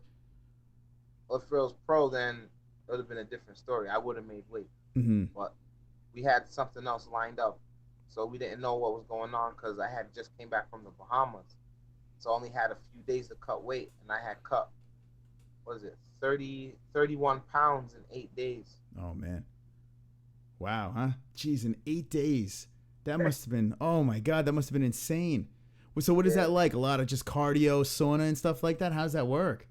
Like, it was just strict. I was eating egg whites and broccoli 5 times a day, and I was just drinking water and doing a lot of cardio. Oh my God, that's insane. So Thomas T says, I cut 7 pounds in the toilet this morning. So that's good news. That's good. That's good news. Hey, there's a secret. In case you want to lose 7 pounds, that's one way of doing it. So now, before the fight, okay, so now we're cutting the weight. We're getting ready to go. Now we're behind the scenes right now. We're outside getting ready to get into that cage. What is the mindset? Where are you at right there? Are you looking to take this person's head off? Or are you just chill and you're cool and you just, like I said, another day at the office? I'm not going to sit here and lie to you. That right there is a whole nother animal. Second, my mindset is this person across from you is here to do what? That's how to put it. This person across from you is going to do what you're trying to do. So I think of what I'm trying to do to them. I'm like, wait, what they're trying to do is what I'm trying to do. Then I think of it like 2 times, 3 times worse. So I just get into a mindset like, you know what? You're in here to destroy me. I'm here to destroy you. Let's see who gets it done first. So you're looking to take this person's head off? Finish them. And then I'll shake it. I promise you, after the fight, I will shake your hand and respect the whole situation that just happened. So now, when does the split happen? Before or after the handshake? I'm not one for trying to be funny or talk junk, but I had fought for the 205 title in October, and I was gonna do the split. So usually it's after the fight, but now before the fight, I might start doing my little entry as an entry, because last time it was like pure blood everywhere. I was like, oh, yeah, I can do it for the crowd, man. So they were like, oh, where's the big man split? I was like, yo, there was so much blood on the floor, I couldn't do it. Oh my God. Right now, your opponent is literally shitting in his pants. If he's watching this, he's just shitting all over the place right now. He's very nervous. I could tell. I could feel it. I could feel it right now from this interview. So I think you're in good shape. So now you're looking to take this guy's head off. Walkout song. Do you have a specific walkout song when you go into that cage, or you switch it up? I do. It's from one of my favorite artists, Vibes Cartel. Okay, so it's the same one each time. Yeah, when I first started, it was a different song, but I kept this song because everybody's like, yo, that song fits you. That song is tough. Everybody's going crazy. Yo, who sing that song? Oh, that's awesome. So yeah, you can't change it. There's no way. There's no way. Now, what if someone plays the wrong song when you're walking out? Are you gonna kill the DJ? Like, are you gonna go up there and rip his head off? If he plays the wrong song, I'm gonna be in my mood. I won't do nothing, but maybe the people, the crowd will. I don't know. Mm-hmm. I don't know.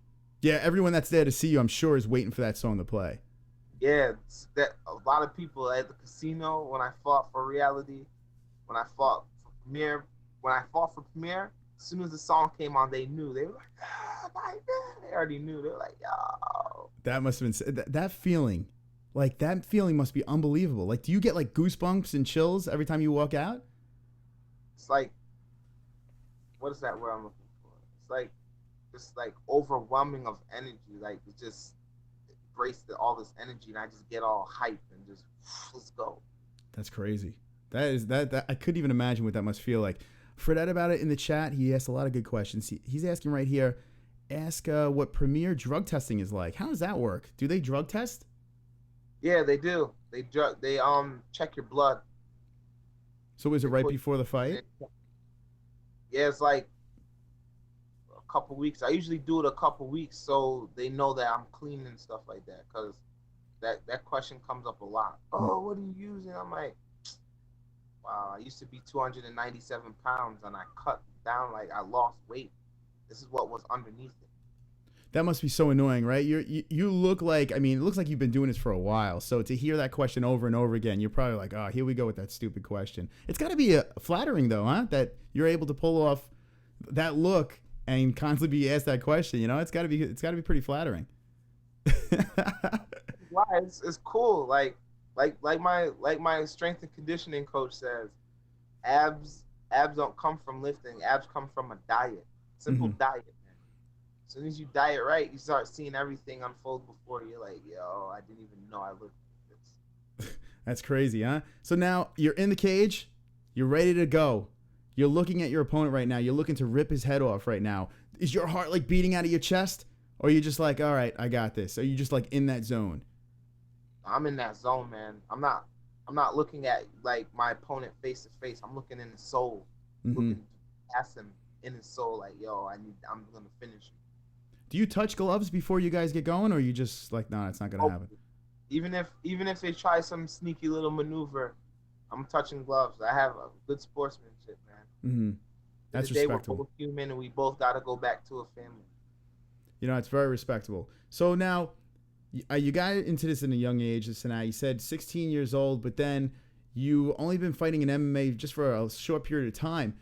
Any influences, anyone in like the UFC, Bellator, anyone like up there that you feel is the person that you look up to, the person that you strive to be? They say in the world today, you have to pave your own way and become your own legacy. So I would say that I looked up to John Jones. I looked up to Frank Mir. Looked up to my boy Dave from World Series of Fighting. He's now back in the UFC, the 205er. Couple heads.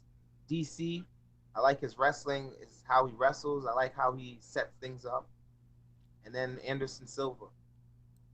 The Spider, to me, is the greatest of all time. We had that conversation earlier today. DC. Now, this guy is one of my favorite fighters to watch, and it kills me when I'm in a building and everyone is booing the guy. Why do you think a guy like Daniel Cormier, who seems like the nicest guy in the world, who has proven that he's one of the best MMA athletes out there, gets booed? Why do you think that is? Why do people always do that to him? I never could wrap my head around that. I think it's about just acceptance. If it's not John Jones, the next best thing is DC. Who has the title? DC's beating just the same amount of people as John Jones is. The only loss DC has is John Jones. So the people to me, they boo him because of acceptance. They don't want to accept the fact that, all right, this is the next best thing.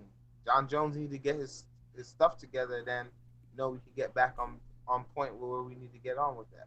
Absolutely. John Jones, I mean, he can be the pound for pound greatest of all time. I mean, that guy he's unbelievable. He's unbelievably good. If you just get his head out of his ass. I mean, the shit that he does, it's insane. What's a dream fight? If right now you could pick one fighter and it would be that dream fight that you could have, who would it be? Dream fight. You said any fighter? Any fighter. Does it have to be MMA? I would prefer MMA, but if you have someone else on your mind, go for it. All right. So if I had to fight someone, it would be somebody that everyone fears. I would have tried to fight Iron Mike. Iron Mike. Oh my God. Holy shit. What do you think about Tyson? Do you think back in the day, if he jumped into a cage, do you think he'd be successful as an MMA fighter? He'll be successful, but you got the one, like, and striking, being explosive, but then you got that grappling, the weakness of a striker. What happens when you get close? Man, I mean, I wouldn't want to get close to Mike Tyson. He's a scary dude, but I don't want to get close to you either. You sound like you're a scary dude too. So now I'm like, oh shit. I would like to see that fight. I'd sign up for that. Now let's go MMA. In the MMA world, if you had a chance right now, if you just got on your plate, listen, you can fight whoever you want. So let's go with the UFC. Let's just keep it in the UFC. Who would you fight? All right, Melvin. Who's that? Melvin. Yep. Oh, all right. Now his timing, his reaction, and I would love the fight. Oh, that would be awesome. That would be absolutely awesome. Man, oh man. So now you said when I spoke to you earlier, you said something about this whole pro thing. Is there any new update on that? Is there anything you could break right now in the MMA holes? Only thing that I know right now about going pro is that's my coach's call. He's the one that sees everything. I believe I'm the best. Every fighter believes they're the best. But at the end of the day, it's your coaches that see the holes in your game, the gaps that need to be filled, and they ultimately know when you're ready. So I'm just gonna keep doing what he says. So far, he has me on the right path. There you go. It sounds like you're in good hands, and it seems like you're going in the right direction. Prosper Management's there, and they want you to fight Justin Sumter. How do you feel about that? You're saying that's a bad move for Justin? He's just like skilled. Justin's real skilled. That'll be a battle. I promise you, that would be a nice little battle. Justin's timing, his reaction, the man, he's skilled, man. I don't take nothing from him. Now, the people watching right now, why should they watch this event? Why should they tune into March 11th, Premier FC? Why should they see William Knight? Why should they go to this event? What's the reason they should go? What would you say if you had to say something? Well, I'm not gonna sit here and lie to anyone, but this is the opening card of the year. Every show that Karen puts on just keeps getting better and better. From the first fighting a guy that knew nothing about. He took the fight on short notice. Sean Benincourt, Olympic hopeful. I respect the kid. I respect him a lot. He took the fight at heavyweight when he fights at 185. Then I fought a guy named Larry Perna out of New York, a fight that was supposed to happen for years. But not for years, for months, my bad, for months. I missed the opportunity to fight him twice. And Karen finally got it to go down on October 22nd. And, well, everyone witnessed it. Everyone went crazy. A lot of people lost their voice. So every time she makes a card, it gets more entertaining, is the word I'm looking for. It gets more entertaining. And you got Pat Casey, the Gorilla Ninja. You got him. You got Marisa fighting for that title. You got me. You got Justin. The list goes on. So I wouldn't want to miss it. You got great talent on the card coming up. So I tell you what, I'm pumped. I'm going to be in the building, so if I'm there, I guarantee a victory for you. Every time I'm just good luck. I'm like a leprechaun. Look at me. So guaranteed good luck. I'll be skipping around. And if, God forbid, anyone loses, I'm going to duck out the back entrance so no one can find me. I need you to do one thing for me. I know we're winding down right now. I need you to do actually two things for me. One thing I need you to do is say, I'm William Knight, and I am an MMA-hole. Can we do that? I'm William Nightmare Knight, and I'm an MMA-hole. There we go. That's what I like to hear. If there's anything that you would like to plug, now's the time to do it. Anything you want to say, the floor is yours. I want to thank my coaches, Ed Thornton over there at Thornton's Martial Arts and Fitness. I want to thank Darian Bailey, my strength and conditioning coach. He's been with me for the whole year of this journey, since my very first cage fight to this very moment. He's been with me. And I want to thank Dina, my sponsor over there at Max Muscle. I want to thank them. They've been on this journey with me from the start, and they haven't left my side. They've been with me through thin and dirt. So I want to thank my team. I want to thank all those who support me. And definitely want to shout out to Karen for giving me the opportunity to fight for my very first 205 title in the MMA. That's awesome. I'm pumped up. I can't wait to see this thing go down. This is going to be a good time. I see Jay Smooth says beat the shit out of him, Nightmare. Look at that. You have a big fan base already. They're rooting for you. We're going to have some fun. Firefight, man. I'm telling you. You guys will not be disappointed.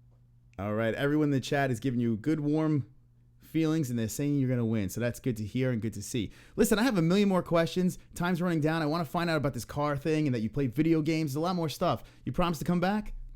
Definitely. Awesome. Definitely. All right. I'd like to see you back. How about right after that win, you come back and we'll celebrate together. We'll have a toast. I'm down. I'll hold you to it. All right, there we go. The Nightmare. I'll see you there. William the Nightmare Knight. Check him out. UFC. Well, pretty soon you're going to be in the UFC. Premier FC 22. There you go. Thank you for joining us. I appreciate it very much. Thank you. Thanks for having me. All right, there he is. the Nightmare, William Knight, on the MMA-HOLE show. I hope you enjoyed that, and I hope you think he's a wonderful, wonderful fighter, because he is. He looks like he's going to kick some freaking ass. I have a feeling the medical team needs to be there. Definitely. All right, William, take care. It was good seeing you, and too. we'll talk to you soon. All right, there he is. Very good. William Knight. Good stuff. Ladies and gentlemen, I hope you enjoyed that. William Knight was a fantastic, wonderful, wonderful MMA hole, and you heard it here. William Knight is an MMA hole, so there you go. How does it get? It doesn't get any better than that. The Nightmare. That's really cool. I'm really looking forward to that fight. That's going to be a lot of freaking fun. A lot of fun. William Knight. I have a bad feeling for his opponent. I think his opponent's fooked. He is so fooked. Oh, man. What'd you guys think about that? William the Nightmare Knight. Let me know in the chat. Let me see what you say, what you think. Anyone watch Cage Warriors? Yes. Prosper goes, Cage who? I like that. Beat the shit out of the Nightmare. Yes. Go back to Yemen Jacob. Good luck, Nightmare. I'm back. X-Ghost is back. What did you guys think about that? Let me know in the chat. What do you think about William Knight? What's your predictions? Do you think he's going to be pulling this off?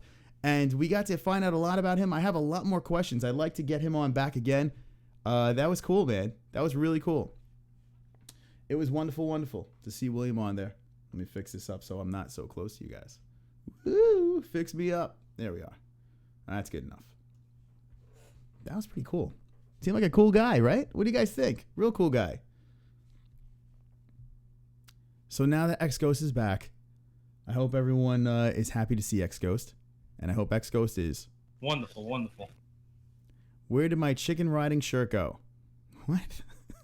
Jacqueline, what the fuck?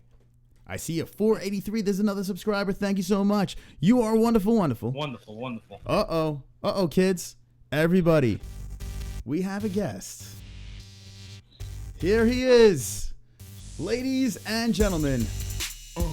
Oh, look at that music.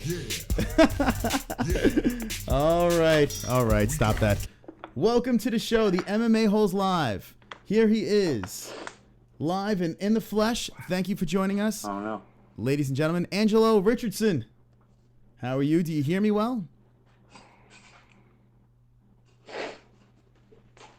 All right. Hey, Angelo, do you hear me? Looks like we're having technical difficulties. Here he is. Follow him on Instagram, Phantom93. Hey, Angelo, do you hear me talking? I think he's got me muted.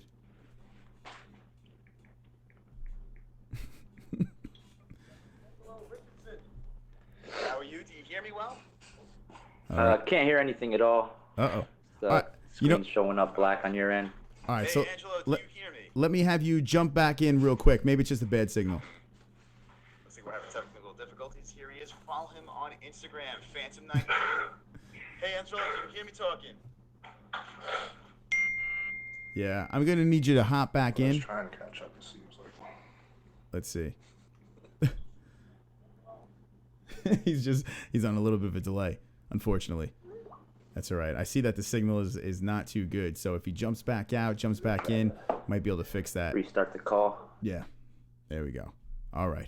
We're just going to wait for Angela to jump back in. It happens. You know, shit happens. It's okay. It's all right. Everything's going to be fine. Maybe it was the song. It could have been. Could have been the song. The song does that to people. You know? The song, it throws people off their game. It's so good. All right. Here we go. Angelo, you hear me? How you doing, buddy? Do you hear me now? Yeah, I hear you loud and clear now. All right. Cool, cool. All right. Now we got the things ironed out. Ladies and gentlemen, let's do a proper welcome, okay? We got Angelo Richardson here. Here he is at Phantom93_. That is your Instagram account, correct? Yes, it is. All right. This is exciting. This is exciting. We're pumped up, all right? Made some friends at Premier FC, and we're meeting some wonderful, wonderful people. And you, my friend, are another wonderful, wonderful person, I'm assuming. And my name is Chris. Nice to meet you. Nice to meet you, Chris. All right. So, Angelo, this is the thing. The MMA holes are in the chat right now. They're talking right now. They're asking questions. They're like, who is Angelo Richardson. So what I want to know right now, are you fighting on in Premier FC? Yes, I'm fighting March 11th at Premier FC. I'm fighting against Mr. Pat Casey for the 170-pound amateur title belt. Wow, so this is for the amateur title belt. Man, you got to be pretty pumped up for this. Yeah, definitely. It's exciting for sure, but at the same time, I don't really get too emotional about any fight. It's just like any other, you know. It's 5 rounds, which is different from the usual 3-round you have. But to me, you know, it's just another fight. You got to prepare for it, just like any other. Now, is this your first 5-round fight? It will be, yeah. So it's definitely a different challenge to this one for sure. Now, how do you go about training for a fight like that? Now, going from 3 to 5, it's got to be a big difference. How do you get your body in shape and your mind right for something like that? Well, yeah, definitely you got to get your mind right for it. You got to be, you know, prepared. But my philosophy on it is people will say, like, oh, you got to do a 10-minute round of sparring or a 10-minute round of grappling. But I think that can kind of mess you up, too. You want to train your round is going to be. Just add more rounds if you have to. You know, you get ready for it by training the way that you're going to have to fight, you know. So 3-minute round sparring, rolling, or conditioning, whatever. But I just add more to make sure that my body's acclimated to that pace. I see. So here we go. MMA holes, if you're jumping in right now, we have Angelo Richardson right now going for a strap, going for a freaking strap. And look at the confidence on his face right now. I could see right now you're in the zone. I could see you're ready to rock. How excited about this are you? Really excited, and double the amount because I was supposed to fight January 4th for reality fighting at Mohegan Sun. So it's basically been a training camp and then another training camp right away. So it's, you know, each camp I do is 6 to 8 weeks. So 2 of those put together, I'm double ready for this one, you know? That's awesome. That is awesome. Now the chat is going. These are the MMA holes in the chat, and they're just drooling over you in the chat. Look at this. You have a big fan base over here. They want your numbers and your digits. Like, what's going on? What are you doing to my people? I appreciate that. It's unbelievable. I'm looking in here. It's like, guys, relax, for God's sakes. The poor guy has a fight coming up. So let's take it back a little bit. Where did you grow up? I grew up in Bridgeport, Connecticut. All right, another Connecticut boy. Okay, cool. So now, Yes, how did you get wrapped up into all this? Were you athletic as a kid? Did you get into a lot of sports and stuff like that? Nah, hell no. I was a nerd. That's when I was a kid, I was like one of those kids that actually was real quiet, you know, like to actually read books and do my homework.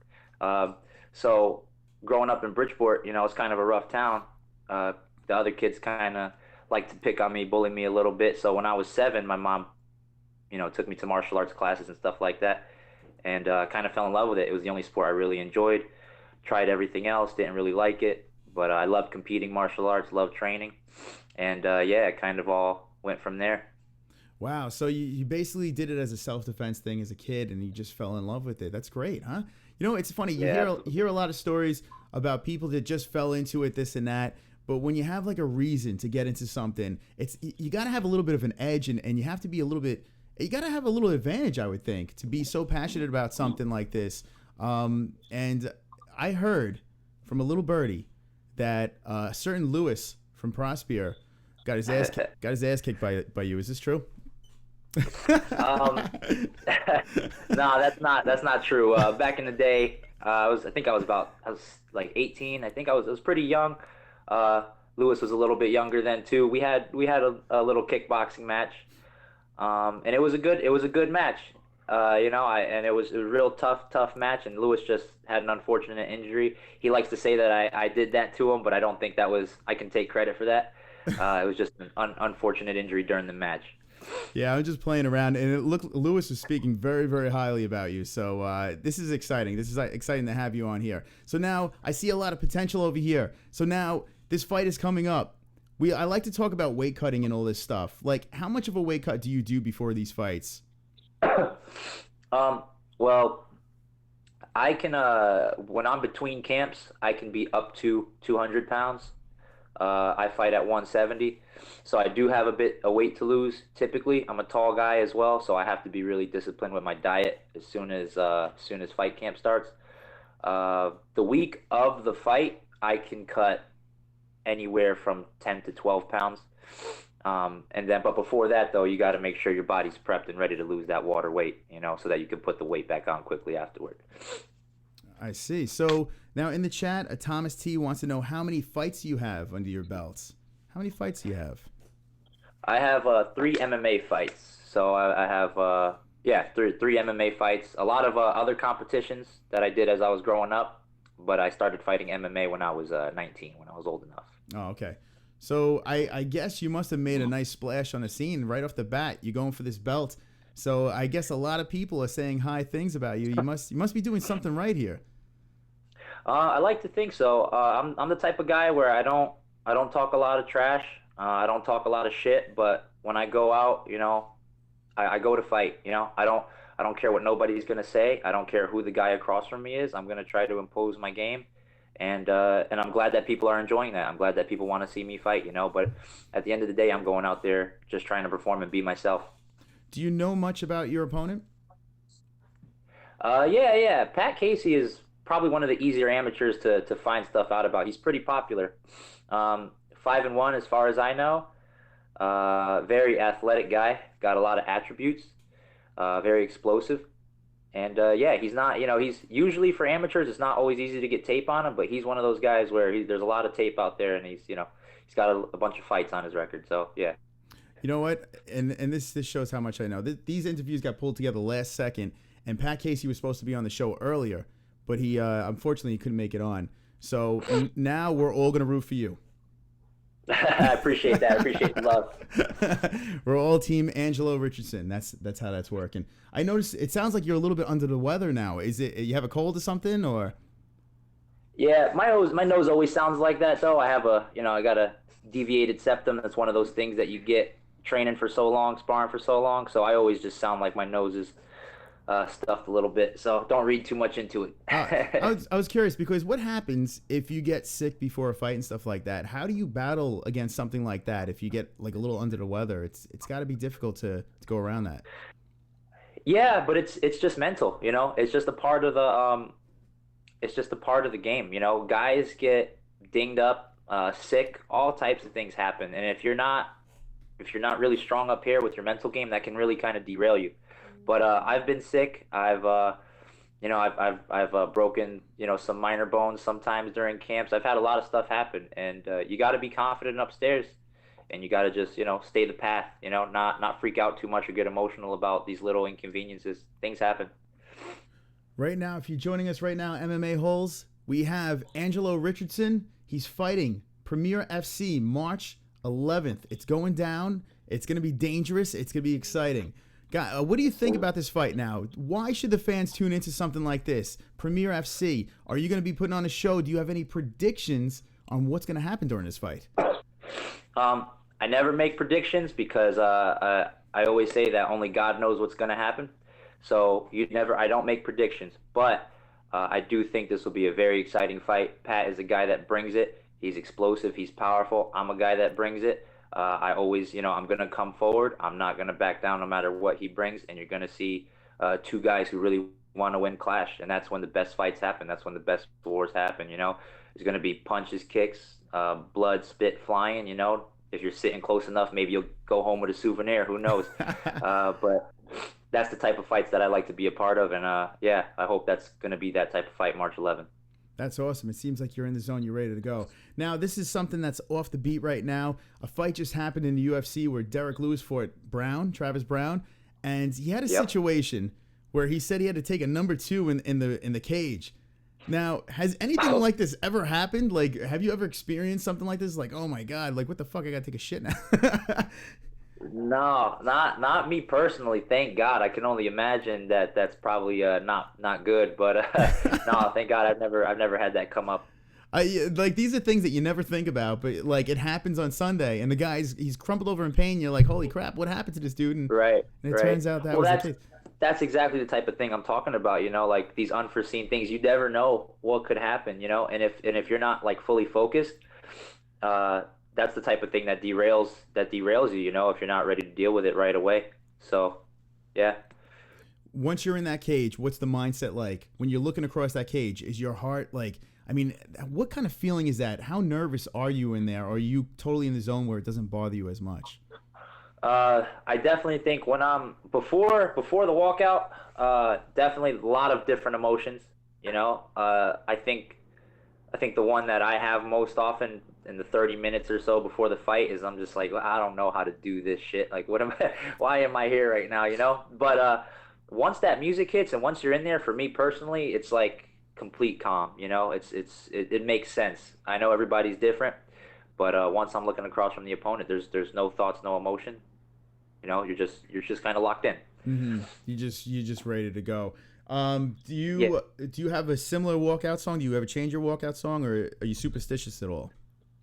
I'm not superstitious about the walkout song. I like to keep it light though. I don't like when people take themselves too seriously. I think people set themselves up for a fall when they do that. So I like to keep it lighthearted.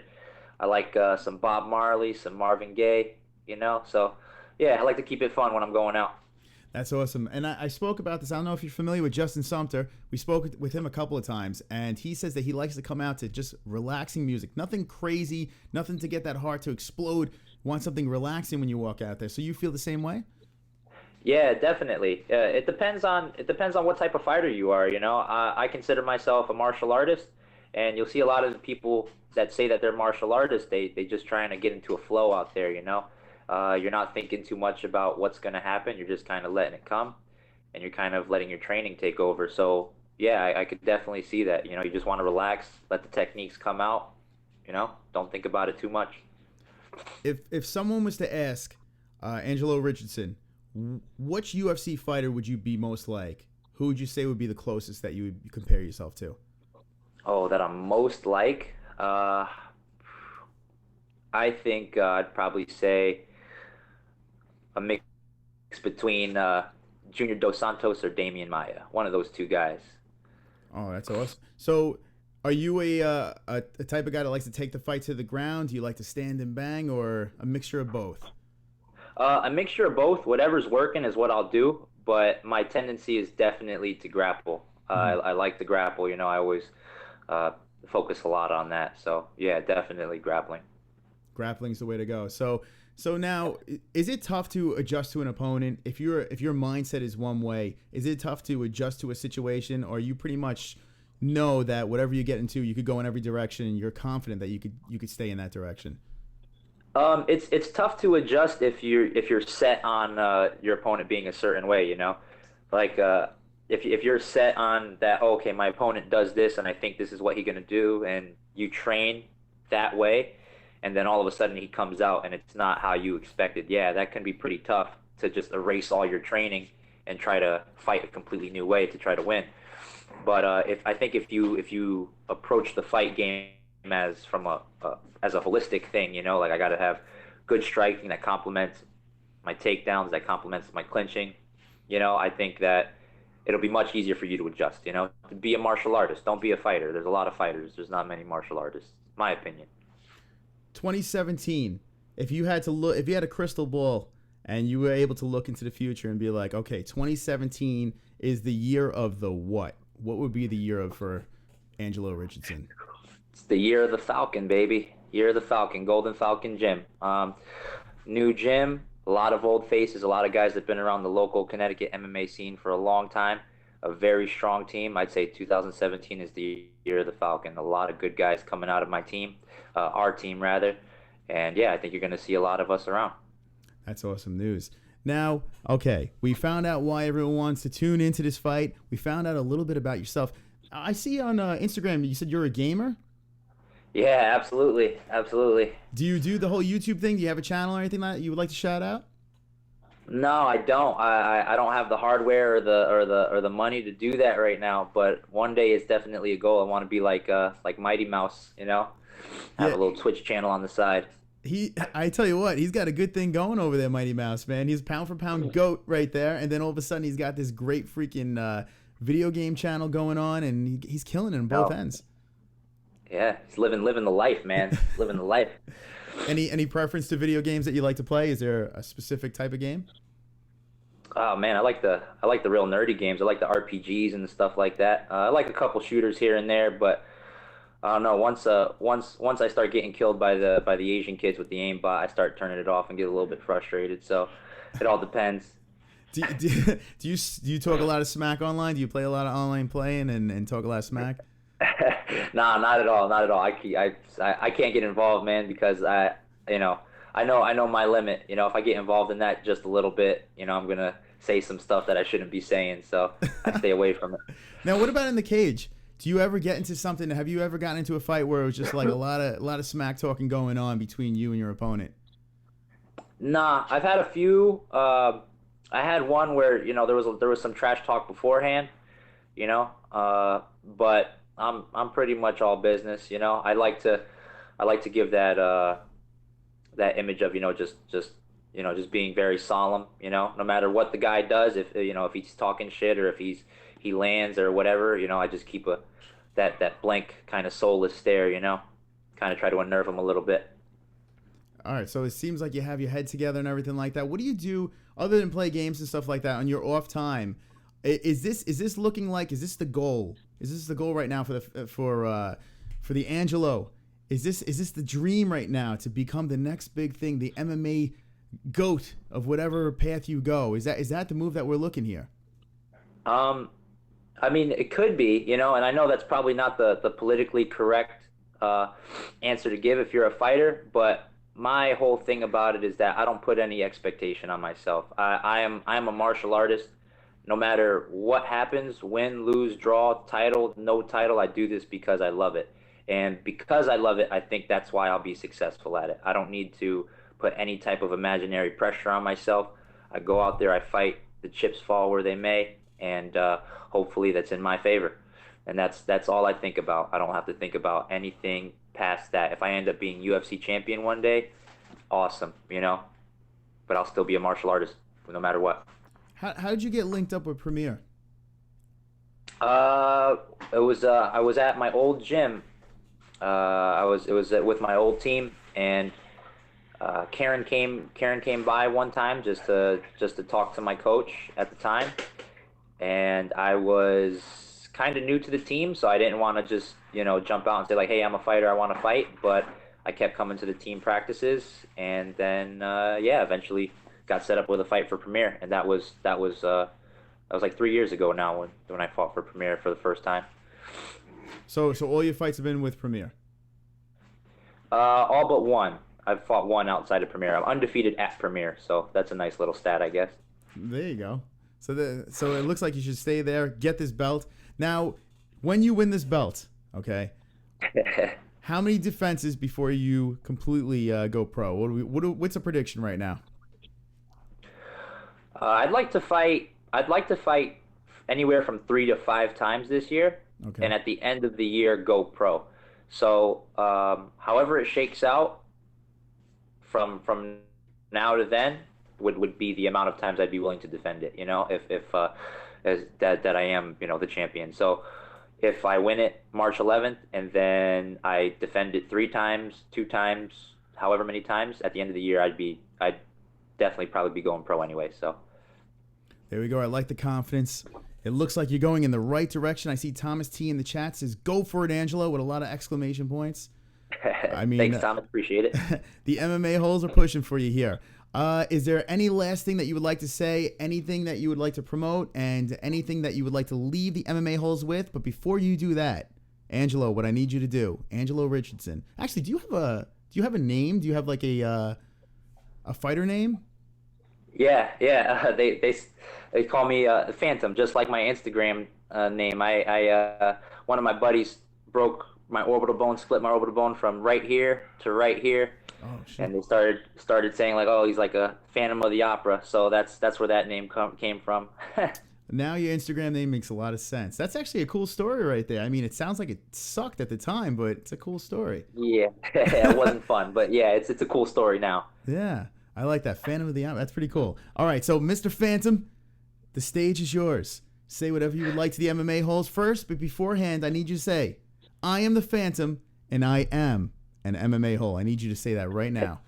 All right, I am the Phantom, and I am an MMA hole. There you go. And the floor is yours. You could say whatever you would like right now to the peeps. All right. I'd like to shout out, of course, Golden Falcon Gym, GF Team Connecticut.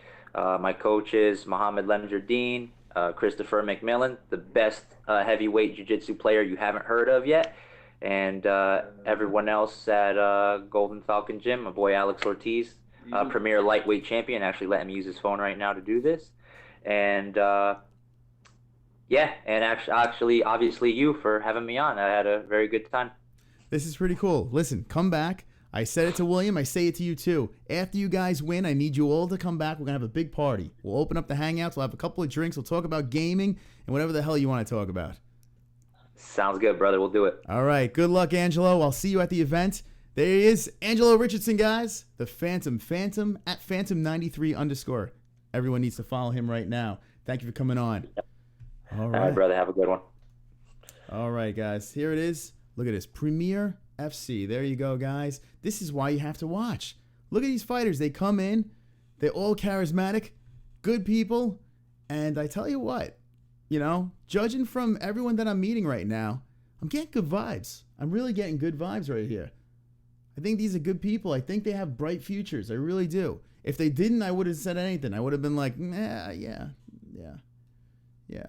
But I gotta say, Angelo seems like a cool guy. He seems like a cool guy. What do you guys think? Let me know in the chat. I need to know right now. We have one more guest coming on. Looking forward to it. Looking very forward to it. Keeping that, ladies and gentlemen, boys and girls, Marisa, the Spider Monkey, is here. All right. Yes. Hi. Thank you. Sorry. It's okay. Now, okay. There we go. I heard a little bit of a delay. Now we're good to go. Marisa, it's good to have you on the show. Welcome to the MMA-HOLES Live. Thank you. Thank you for having me. Sorry about the technical difficulties. Shit happens. I'm just happy I was able to join you. It's good to have you here. It's good to have you here. I got to ask you right off the bat, where did this name, the Spider Monkey, come from? I have to know. I didn't give it to myself. My coach, Andrew Calandrelli, gave it to me probably my first week of training over 5 years ago, and it's stuck ever since. So it was just a random name that they just gave you, or is it the way you fight, or is it just... I would say probably came about due to watching me grapple. I guess that's where it came from. Oh, there you go. The Spider Monkey. I kind of like it. Now, I noticed there's two last names. How should we refer to you? I says Messer-Belenchia. Is it a married name, or how does this work?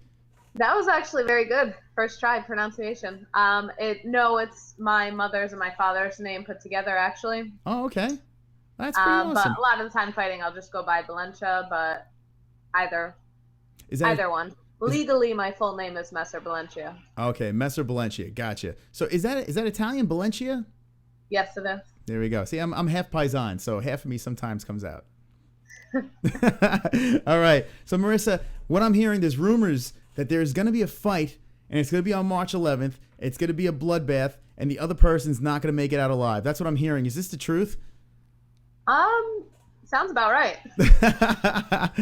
All right, so here we go. Premier Fighting, Premier FC, ladies and gentlemen, in the MMA-HOLES. If you're just jumping in right now, we have Marisa the Spider Monkey, Messer-Belenchia. That's right. She's fighting on March 11th. She's here. She's live. She's with us. The chat room is flowing and going. It's good to have you here. Now, how excited are you about this fight? Tell me a little bit about this fight.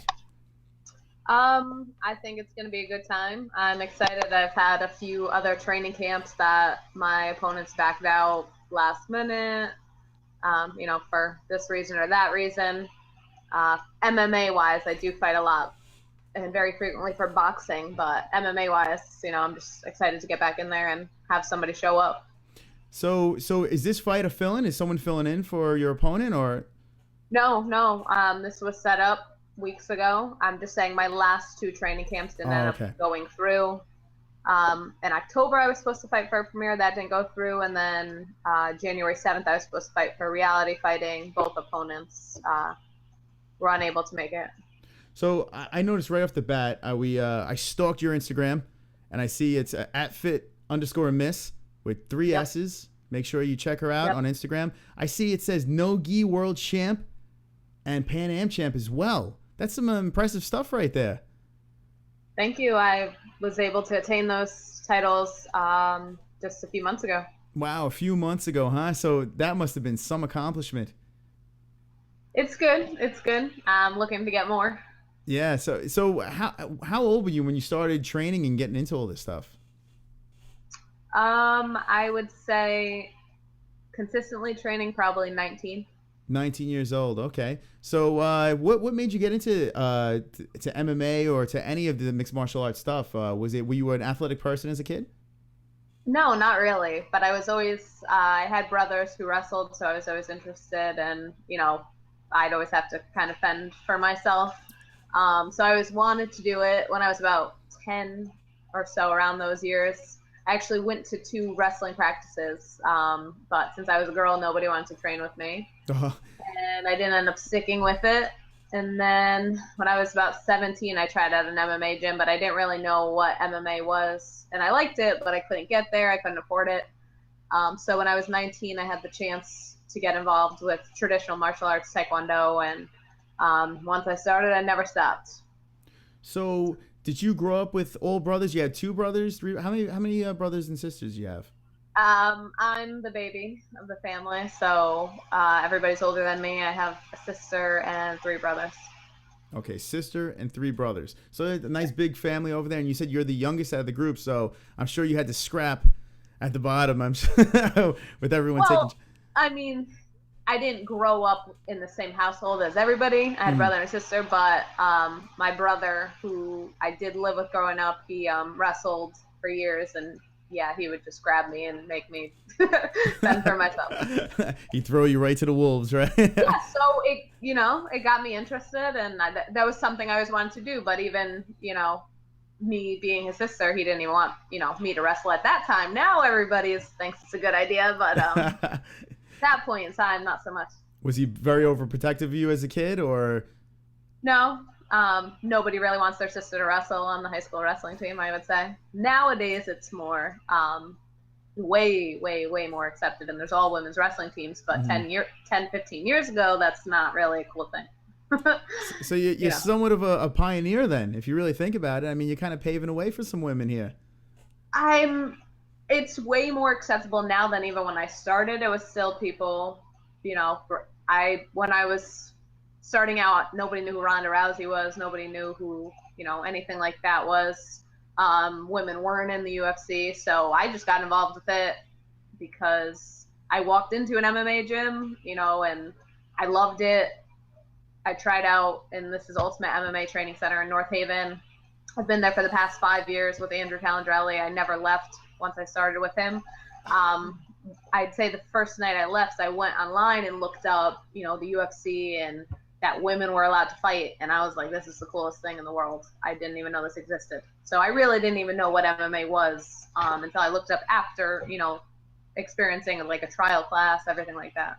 So yeah, like who would you look up to? I mean, you just wanted to see women fight in the UFC, so you just went for it. Was there anyone that you looked up to as a child or whatever to really get you into this, like a famous fighter or anything like that? Or you just like, I just love the actual sport? No, I've always liked, I guess, contact sports. I was never really an athlete all the time growing up, but I'm an aggressive person, I guess, by nature, and I'm a competitive person by nature, and I always wanted to wrestle. So kind of combining everything, and the fact that I was a female and now I felt accepted in the gym and I didn't feel uncomfortable because I was a female, and there was competitions that I can compete against another female. It just, one thing led to another. And I also have an amazing mentor who I've had from day one, Andrew Calandrelli, who's basically told me my life story from day one, what I was going to do, what competitions, what my life looks like 5 years from now. And so far, it's all panned out, as he said. I've been very well-rounded by him, and all my accomplishments are, yes, due to my hard work, but his molding and guidance. It's funny that you bring up Andrew. I noticed in the chat that Prospero Management says, ask her who is Andrew. So there you go. You read their minds. Andrew Calandrelli is the owner of Ultimate MMA. He fought professionally for Bellator for a few years. He was the first instructor to teach jiu-jitsu in Connecticut. We have a very big gym, Ultimate MMA, right in North Haven. So if you're in the area, come check us out. I work and train there as well. But Andrew is extremely well-rounded in jiu-jitsu, wrestling, boxing, Muay Thai, everything. He did martial arts since he was 4 years old and has been competitive in martial arts since then. Been doing jiu-jitsu for 20 some odd years. You know, he's very, very well-rounded. Black belt underneath, and has trained with all of the top guys. So majority of people that are seen in the UFC, he's trained with them, you know, at some point in time in a close aspect. So before they were famous, this and that. So he's been around from the start. Wow. So getting wrapped up with someone like that has to be, I mean, man, that's got to be amazing. Fate. Yeah, that's great. Holy cow. So now you have a big fight coming up here. I see Premier FC. I mean, what can we talk about nerve-wise? Like, what are we looking at right now? Are there nerves? Are there jitters? Or are you just in the zone right now? I don't think nerves are necessary when there's preparation. I don't, because if I'm prepared, then I'm prepared, and I train my ass off day in and day out so that I can handle whatever comes my way. And like I said, I'm around the top trainers. You know, I get and work with boxers. I compete with boxers. I, you know, get and work with wrestlers, other top jiu-jitsu people, everything. So I'm just, you know, trying to be as well-rounded as possible. So wherever it goes, I'm ready. I get my conditioning up. I don't miss workouts. I do everything I need to do. So nerves just get in the way of what needs to be done. Are you familiar with your opponent? Not necessarily. I know she's, you know, had some success, and she deserves all the respect for that. I believe she's 4-1, and she likes to wrestle. So basically, she has no shot. Not in my book. That's it. That's how you got to think about it, right? So now, when you're in there, are you like, okay, this is not fun and games right now. Are you looking to take that person's head off, or what's the mindset? Like, how angry are you at this person that you're about to compete with? I'm not angry at all. I actually don't like when people get me angry. I'm a very serious person by nature, so I'm not there to play games, and I just go out to handle what I have to handle. You know, I'm sorry, but they signed up to be in the cage with me, and that was your choice. So you're saying it's her mistake? Pretty much. Yeah. All right. Her lesson to be learned, not a mistake. You know, and I need somebody to show up too. I can't do it alone. So, like I said, I would have had 2 other fights, but people didn't show up. So I need somebody else to show up with me. Thomas T in the chat says, what belt does she have in jiu-jitsu? I am a purple belt in jiu-jitsu. Oh, wow. So there you go. Man, oh, man. There is nothing you're bad at. You're trying to say there's nothing you're bad at right now. I'd like to say I'm pretty well-rounded. We all have things to learn and, you know, areas of improvement, but I'm pretty damn well-rounded. And all thanks to my coaches and, you know, my training partners and just the schools and, you know, people I've just been exposed to have allowed me to. And then my mentor, Andrew Calandrelli, just watching over me, making sure, you know, he's yelling at me if I do something wrong or telling me what I do right. What do you think about Ronda Rousey now? Like, on top of the world, do you think that Ronda Rousey was a hoax, or do you think that she was indeed one of the greatest female fighters of all time? I don't take away anything that she did. I'm not even a Ronda Rousey fan, honestly, only due to her personality and what I had seen when she was a coach on The Ultimate Fighter. I don't like the shit talking, honestly. That's not my thing. And she acts kind of like a child. So I kind of think her downfall, that was on her. That's the reason that happened. But she definitely is a top athlete. I think if she got in the hands of the right coaches, she could continue to be a dominant athlete. But it's also a big mental aspect, and I think she was looking to psych people out so much that now that she can't psych people out, she's not ready to back up the other half of it. So you have to be well-rounded in all aspects, not just a good athlete. You have to, mentally be able to be there as well, I think. So Do you think I don't that think she's hoax. I respect her for what she's done. you think her problem in the last fight was this? Head movement! Head movement! Head movement! Head movement! I don't think her last fight actually didn't look like she ever had sparred a day in her life, because you have to know you're going to get punched in the face, or at least you're signing up to. And if that totally shocks you in a fight, then I think you're in the wrong surrounding. So the head movement, yeah, might help there a little. I love that. I could listen to that head movement over and over again. Why should people tune into this fight? Why do people want to watch you in that cage on March 11th? What are they going to be in for? I think I'm one of a kind. I think you're going to continue to keep seeing me, and I'm going to continue to keep training. So whether you like it or not, you're going to continue to keep seeing me. And I'm sure a lot of people would like to, see my downfall, but I'm not going anywhere. And I just love what I do. I love training, and I'm an aggressive person, so I'm not going anywhere. So you might as well hop aboard now, because down the line, I will be, in the top organizations. We are here with Marisa, the Spider Monkey. Okay, the Spider Monkey. Where do you get all this confidence from? I was born with it.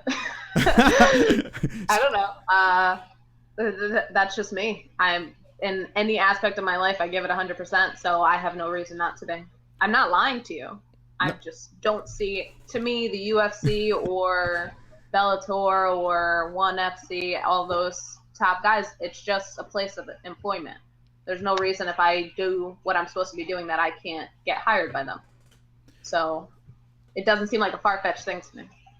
I tell you what, it seems like you have the right mindset. You're in the right place, the right time and right place. It definitely seems like you have the right mindset. You're very, you seem like a very powerful woman, and I'm scared. I'm shaking over here, and I think I'm going to crawl into a little ball right now of nerves. You're doing quite well yourself. So. That was a close one. This is actually a pretty good question. They're asking about cauliflower ear. So do you have a fear of getting cauliflower ear and stuff like that? Or are you just like, fuck it, let's go? See this hair? It covers the ears. So you're saying just grow... Sorry, what was that? No, I was just saying, you're just saying just grow long hair and you'll be fine. No, I don't want cauliflower ear. It's quite ugly, and my ears are already small, so them blown up probably wouldn't be too attractive. But I don't care. Whatever comes of it. Honestly, my first month of training, I got elbowed in the eye, got a black eye, and got ringworm. So it's kind of like you're either in or you're out. Never got it again, but it was just like, show me all the bad stuff, and you're sticking around or you're leaving. I guess it's good to get it over with in the beginning so you know what you're getting into, right? Yeah, never got it again, but it was just like, had to happen, and that was that. They have some very nice comments in the chat. It looks like they're smitten. It looks like all these guests that we're having on today, everyone's falling in love with. This is ridiculous. Everyone settle down in that chat. Calm down. So is this, where do you see yourself for 2017? What is the prediction right here for the Spider Monkey? The year of 2017, where do you see yourself by the end of this year? With hopefully more medals and trophies and belts. I'm just looking to get as much experience as possible. I've already had two or three boxing matches already. And next week I'll have more even before the fight. Then I'll have the fight and, have a few more things lined up. So like I said, Andrew Condrelli kind of plans out my life ahead of schedule. So I already have a million things already lined up for this year that I don't even know about yet. I just go one day at a time, but as much experience as possible, really. I see Fredette About It says it in the chat. He says, she gets confidence knowing she can end your life at any time she sees fit, Chris. I guess that makes sense. So, yeah, there you go. No, I don't bother people. I don't bother people unless they, bother me. But. Have you ever gotten into like a real fight outside of this, like these situations, or you just try to steer clear from stuff like that? No, I haven't. I don't think I think growing up, I've always been, I don't bother anybody, but I'm outspoken, and I always stood up for anybody who I thought couldn't stand up for themselves. That's always been my personality, so nobody really ever followed through with anything. You know, there's a lot of talkers out in the world, but nobody really gives me any issues, and I stay away from people who cause issues. I think a little childish. I've known you for a little over 20 minutes now, and I tell you what, I wouldn't mess around with you. I would definitely be very humble and be like, oh, I'm sorry, and just back off slowly. So that's a good thing. That's a good thing right there. So what fighter in the UFC roster right now would you say is that you are most like, or you look to be like? Is there anyone on that roster? So I don't idolize a lot of people, but there is one female who, you know, if I can grow up to be like her, would be probably Chris Cyborg, so that I can just knock bitches out. You know, I'm cute. That's something I'd like to acquire. You know, she's just extremely dominant, and that's admirable. That might be the greatest answer ever. I think male or female, if you strive to be Chris Cyborg, you win. I thought it was good. I mean, she is insanely good. I mean, she's literally like 2 levels ahead of everyone else. It's insane with her. Yeah. Do you feel, I mean, judging from her looks and her physique and stuff like that and the whole steroid thing, do you think that she has had an edge and cheated a little bit, or do you think that she's been pretty much straightforward? I don't know all the nooks and crannies and how steroids affect you during or after you use them or stop using them. So I don't know what advantage she's had, but I do know now, you know, that when she's even had to be drug tested, she's still having a dominant role. And it's more than just, you know, something making you strong. You could be strong as hell, big as hell. We all know this with jiu-jitsu. It doesn't matter what size you are. You got to have some technique. So I know I say, you know, she's knocking people out, but she's still just well-rounded in general. So she has to train her ass off for that, regardless. That's true, and that's what a lot of people forget, that she technically has all the skills as well of beautiful traps. All right, so March 11th's coming. We know why we want to watch this fight. There's going to be an ass beating, and the Spider Monkey is going to be victorious. I think we're pretty much all in agreement, right? Yep. Okay, that's good. Now, I need you to do this. Before you bow out, I need you to do 2 things. I need you to say that I am Marisa, the Spider Monkey, and I am an MMA-hole. You know, I was listening earlier, and I was hoping that I didn't have to say that, but that's all right. I'll hop on board. I am Marisa, the Spider Monkey, and I am an MMA-hole. I do appreciate that very much, because when you explode and become the UFC champ, the Bellator champ, you're gonna be the champ of every league, and we know Premier is gonna happen. I mean, that's a given. So now that we know, we can look back and you'd be like, oh my God, I was an MMA-hole at one point in my career. I appreciate you. You know, I'm honored. You put on a good show. So Thank you very much. I appreciate it. And hit that subscribe button if you have YouTube. Subscribe, because we want you back.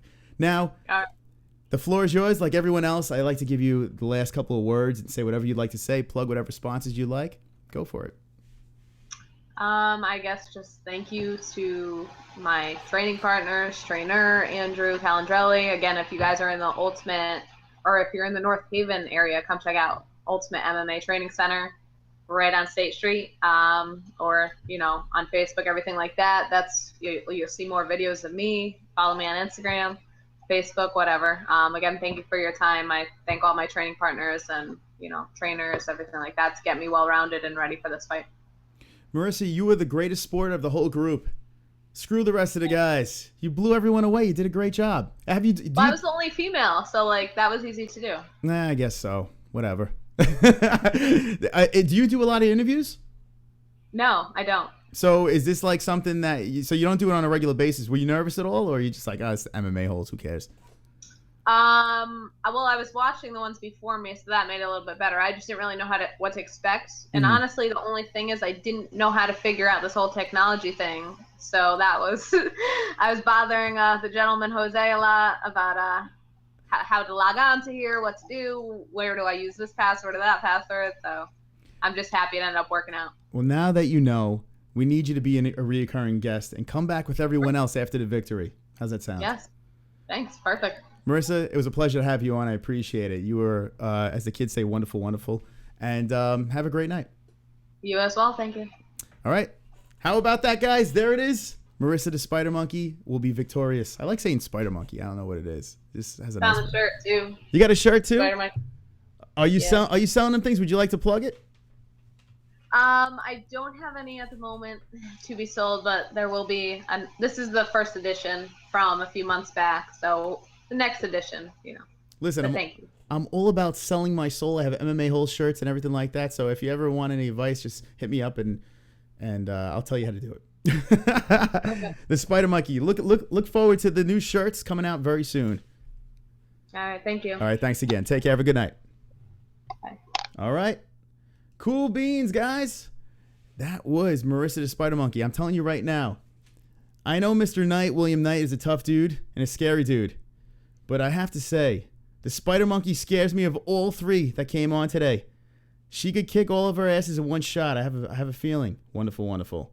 What'd you guys think of that? I really do. I think she was really cool. I really do. The Spider Monkey was freaking awesome. Let's turn this thing off. There we go. All right, let's get this back into control over here. All right, let's go like this. Okay, there it is. So what did you guys think? I tell you what, I think we were 3 for 3 tonight. I really do think we were 3 for 3. Premier does a good job pulling these fighters together. Really good people, really nice people, very likable, and I'm looking forward to watching these fights. I think it's going to be a good time. I have a feeling that this card is going to be better than any other card you've ever seen. But more importantly,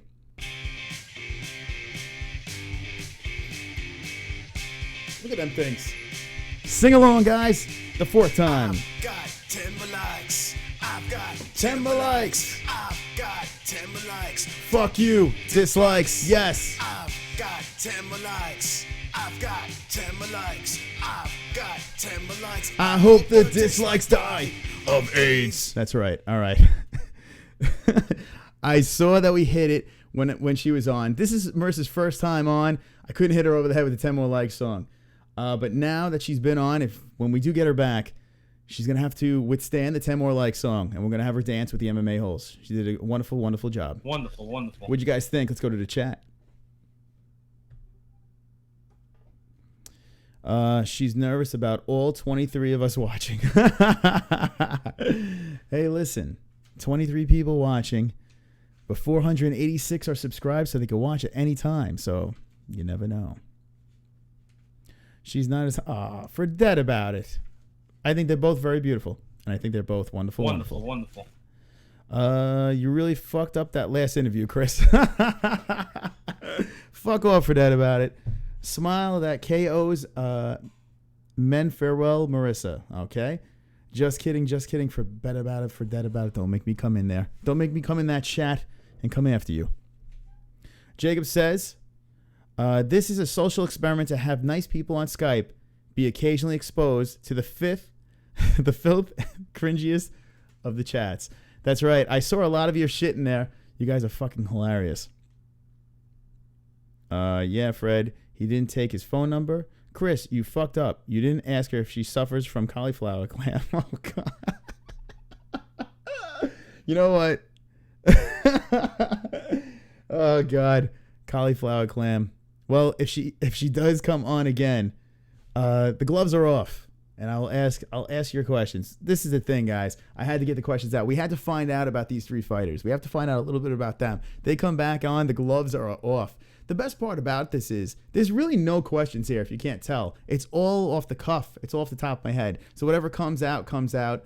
I just want to learn a little bit about these people and get invested in them before I watch them fight. And I have to say, with these 3, I'm invested. I'm totally invested. I'm sold. I'm ready to go. I'm going to be there. Premier FC. And I want you guys in there too. Check out the living room. There it is. Premier FC, March 11th. We have a lot of friends that we made here on the MMA-holes. There's a lot of cool people, a lot of wonderful, wonderful people. And I really feel that this card's going to be a lot of fun to watch. I really do. Check out their Instagrams. Do it now. Large Hangouts. There we go. Fit Miss. Phantom. 93_. And SS. Where is he? There he is. SSJ_nightmare. Follow him in my dead cat's eyes right there. May she rest in peace, my dead cat. Meow. Yes, so that's what's happening. Guys, if you missed the beginning of the show, bang! The wonderful, wonderful challenge. What I want you to do is go into a very quiet area and scream wonderful, wonderful. That's it. Make me laugh. Film it. Hashtag wonderful, wonderful challenge at the MMA-HOLES on Twitter. I'm going to go through all the videos. The winner gets a prize. That's for sure. This will be going on to UFC 209 where the contest explodes. But you guys have a head start because all 23 watchers are watching us right now, and you guys are wonderful, wonderful. Guys, what did you think? What do you say? Thomas T goes, great job, Chris. Thank you. Wonderful, wonderful. Frank says, yeah. Do you even lift? Forget about it says. Bro244I says, how tall is she? Her Instagram makes her look tiny. She does look like she's a little tiny. Fun Ducker's here. I also saw a guest appearance by the Nightmare in the chat. That was actually kind of cool. You all quivered. When William the Nightmare went into the chat, I saw all of your tails go between your legs. You were scared, and so was I. I was scared too. We had some scary people on today, I have to say. Fum Ducker says, your interview skills are excellent, buddy, my friend. Thank you. That means a lot. From a guy named Fum Ducker, that means a lot. That really does. And I appreciate it. I appreciate you guys tuning in. And thanks for the subscribers. Look at that. Very smart people. We have 488. We are very close. 12 away from 500. I can't believe it. 500 subscribers. 500 MMA-holes. All right. So Ian says, how can I post a link to a song? Can you drop it into the chat? I don't know. Ian, are you following me on Twitter? Follow me at the MMA-holes on Twitter. And you can DM me there. I get a lot of stuff on the down low from the MMA-holes there. It's the easiest way for me to do it and produce it on the show. All right. Jesus Christ says, Chris, you were excellent. A true gentleman. We were a holes as always. A-holes as always. Yes, a holes. Hello. Thank you, Jesus. I appreciate it. Jesus, I really do appreciate you tuning in every fucking time we're on. You are the best. You really are the best. You are my favorite MMA hole of all time, and you're holy. Jacob says, I'll show up and smoke your ass up after the games. Exco says, you want us to go to a quiet area and yell. How about Mexican brain? Wait, how about Mexican brain? It's empty. Yes, that's what I want, guys. You heard me correct. Bang, the wonderful, wonderful challenge. Quiet. The quieter, the better. I want dirty looks. I want you to cause a scene by just yelling, wonderful, wonderful. I'm just picturing a bunch of people really quiet, and then just all of a sudden you hear. And if you notice through that last interview, Christine came in, the wife, and yelled wonderful, wonderful. She actually was the first one to do it if you guys go back in time. Yeah. So that's that. The wonderful, wonderful challenge. Forget About says, what is with none of these fighters knowing their reach? Amateurs. David says, I'm officially an MMA hole. Devon, guys, I have great news. Take that off. Bang. I hope I'm saying it right. It's D-A-V-O-N, Devon Zimmerman. Am I saying that right? Devon. Well, you're an MMA hole, and congratulations. Wonderful, wonderful. Connor. Yes, sir. And pus coming out of the leg. Welcome to the MMA holes. I appreciate it. And help me out. Devon Zimmerman. I'm just going to call you Zimmerman. Or Zim. How about Zim? I like Zim. I always have short names for everybody. Because we ride a short bus together. Pro244I says, X goes 22. Are you in love with Mexican? He's not even here, and you won't stop talking about him. Laugh my ass off. Maybe they are in love. Thomas T says, remember Mexican is building our wall and is paying for it. Are you related to George Zimmerman? Says Forget About It on Devon. Chris, get Charlie Zelenoff on. Let's do it. LOL. Thomas T says, 172 and oh. X goes 22 says, Spider Monkey was kind of cool, but she didn't show us her tits. Oh, God. Could you imagine in the middle of the interview? I'm like, yeah, Spider Monkey. Just could you show everyone your tits right now? That would have went over real well. I got a piece of mustache sticking into my nose. Yeah, the thing's getting unruly. But it's like literally shoving into my nose. Like a sharp Mustache penis. Let's see.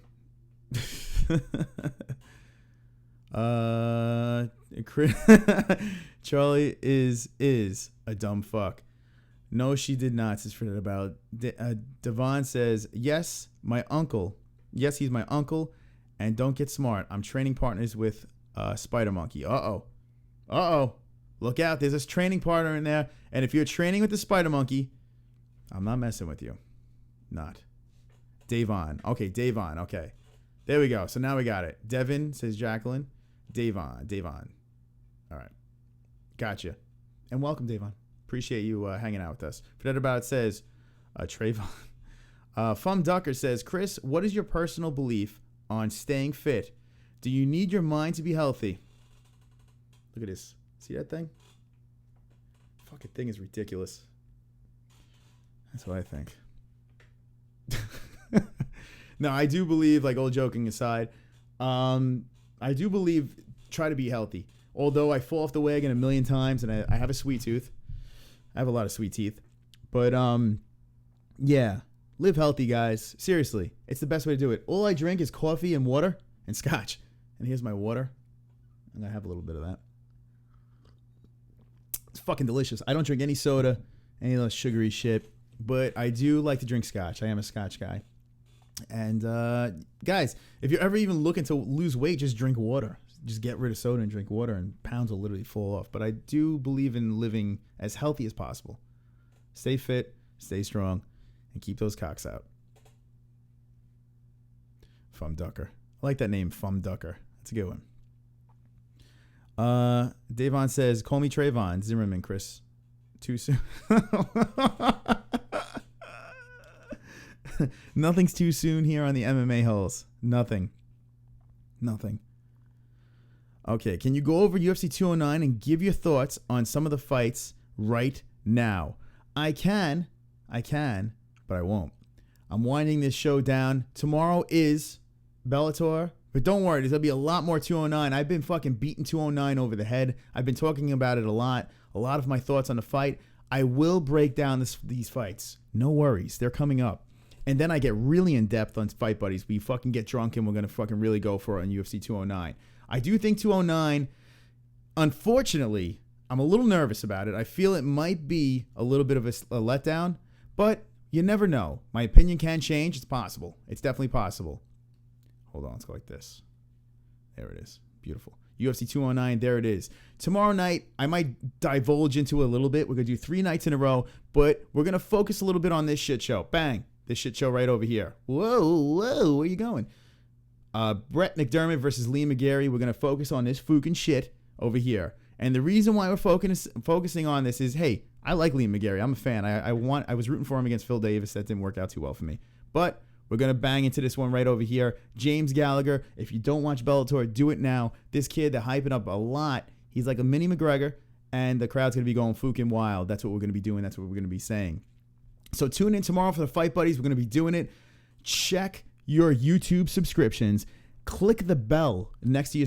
For the new subscribers today, smack that bell because that's how you get the alerts of when we're on. So smack that bell. That's a must. You must do that right now. Smack it. Wonderful. And then you'll get the alerts. You'll see us on and we'll have fun. Tomorrow's going to be fun. Maybe we'll whip out the scotch. A little scotch. A little bit. Fight Buddies Unite will be live tomorrow night for Bellator 173. So I hope everyone's ready to fucking go. 488. That number looks fucking beautiful. It really does. Looks very nice. A couple more in the chat, and then we're getting the food out of here. Jacob, do you mind smash? What? Mind smash the channel on YouTube. Woohoo! Men's shower fight. Oh, that sounds like a great time. Fred About says, how many times a day do you poop, Chris? I only poop once a day. You know what? Sometimes I could go a couple of days without going. My fucking stomach's banged out. Although, and this, I don't even know why the fuck we're talking about this, but probiotic. Try it. If you have poop problems, probiotic is the way to fucking go. It is. Probiotic. It's a game changer. It regulates everything and it's beautiful. Now, if probiotic wants to sponsor the MMA-HOLES, boom, wonderful challenge. Scream it, yell it in a quiet area, and send me the video. The fuck? I'm losing my mind. All right, how many poops? Eat spicy food. You'll shit 8 times a day, says Pro Tool. If you want to lose weight, do the lemonade diet. Israelis, I know that channel, LOL. Fuck English fighters, thumbs down, says Ian. Uh-oh. Shots fired. Fum Ducker says, you think the UFC will have Frank Mir fight after his suspension? I'm just going to say no right there, is lifted. Or do you think they keep him all hemmed up? Honestly, I don't think Frank Mir is coming back on his own terms. I think Frank Mir is done. Doesn't he have like a podcast going? I think he's starting his next career. I think that's it for him in the UFC. That's what I feel.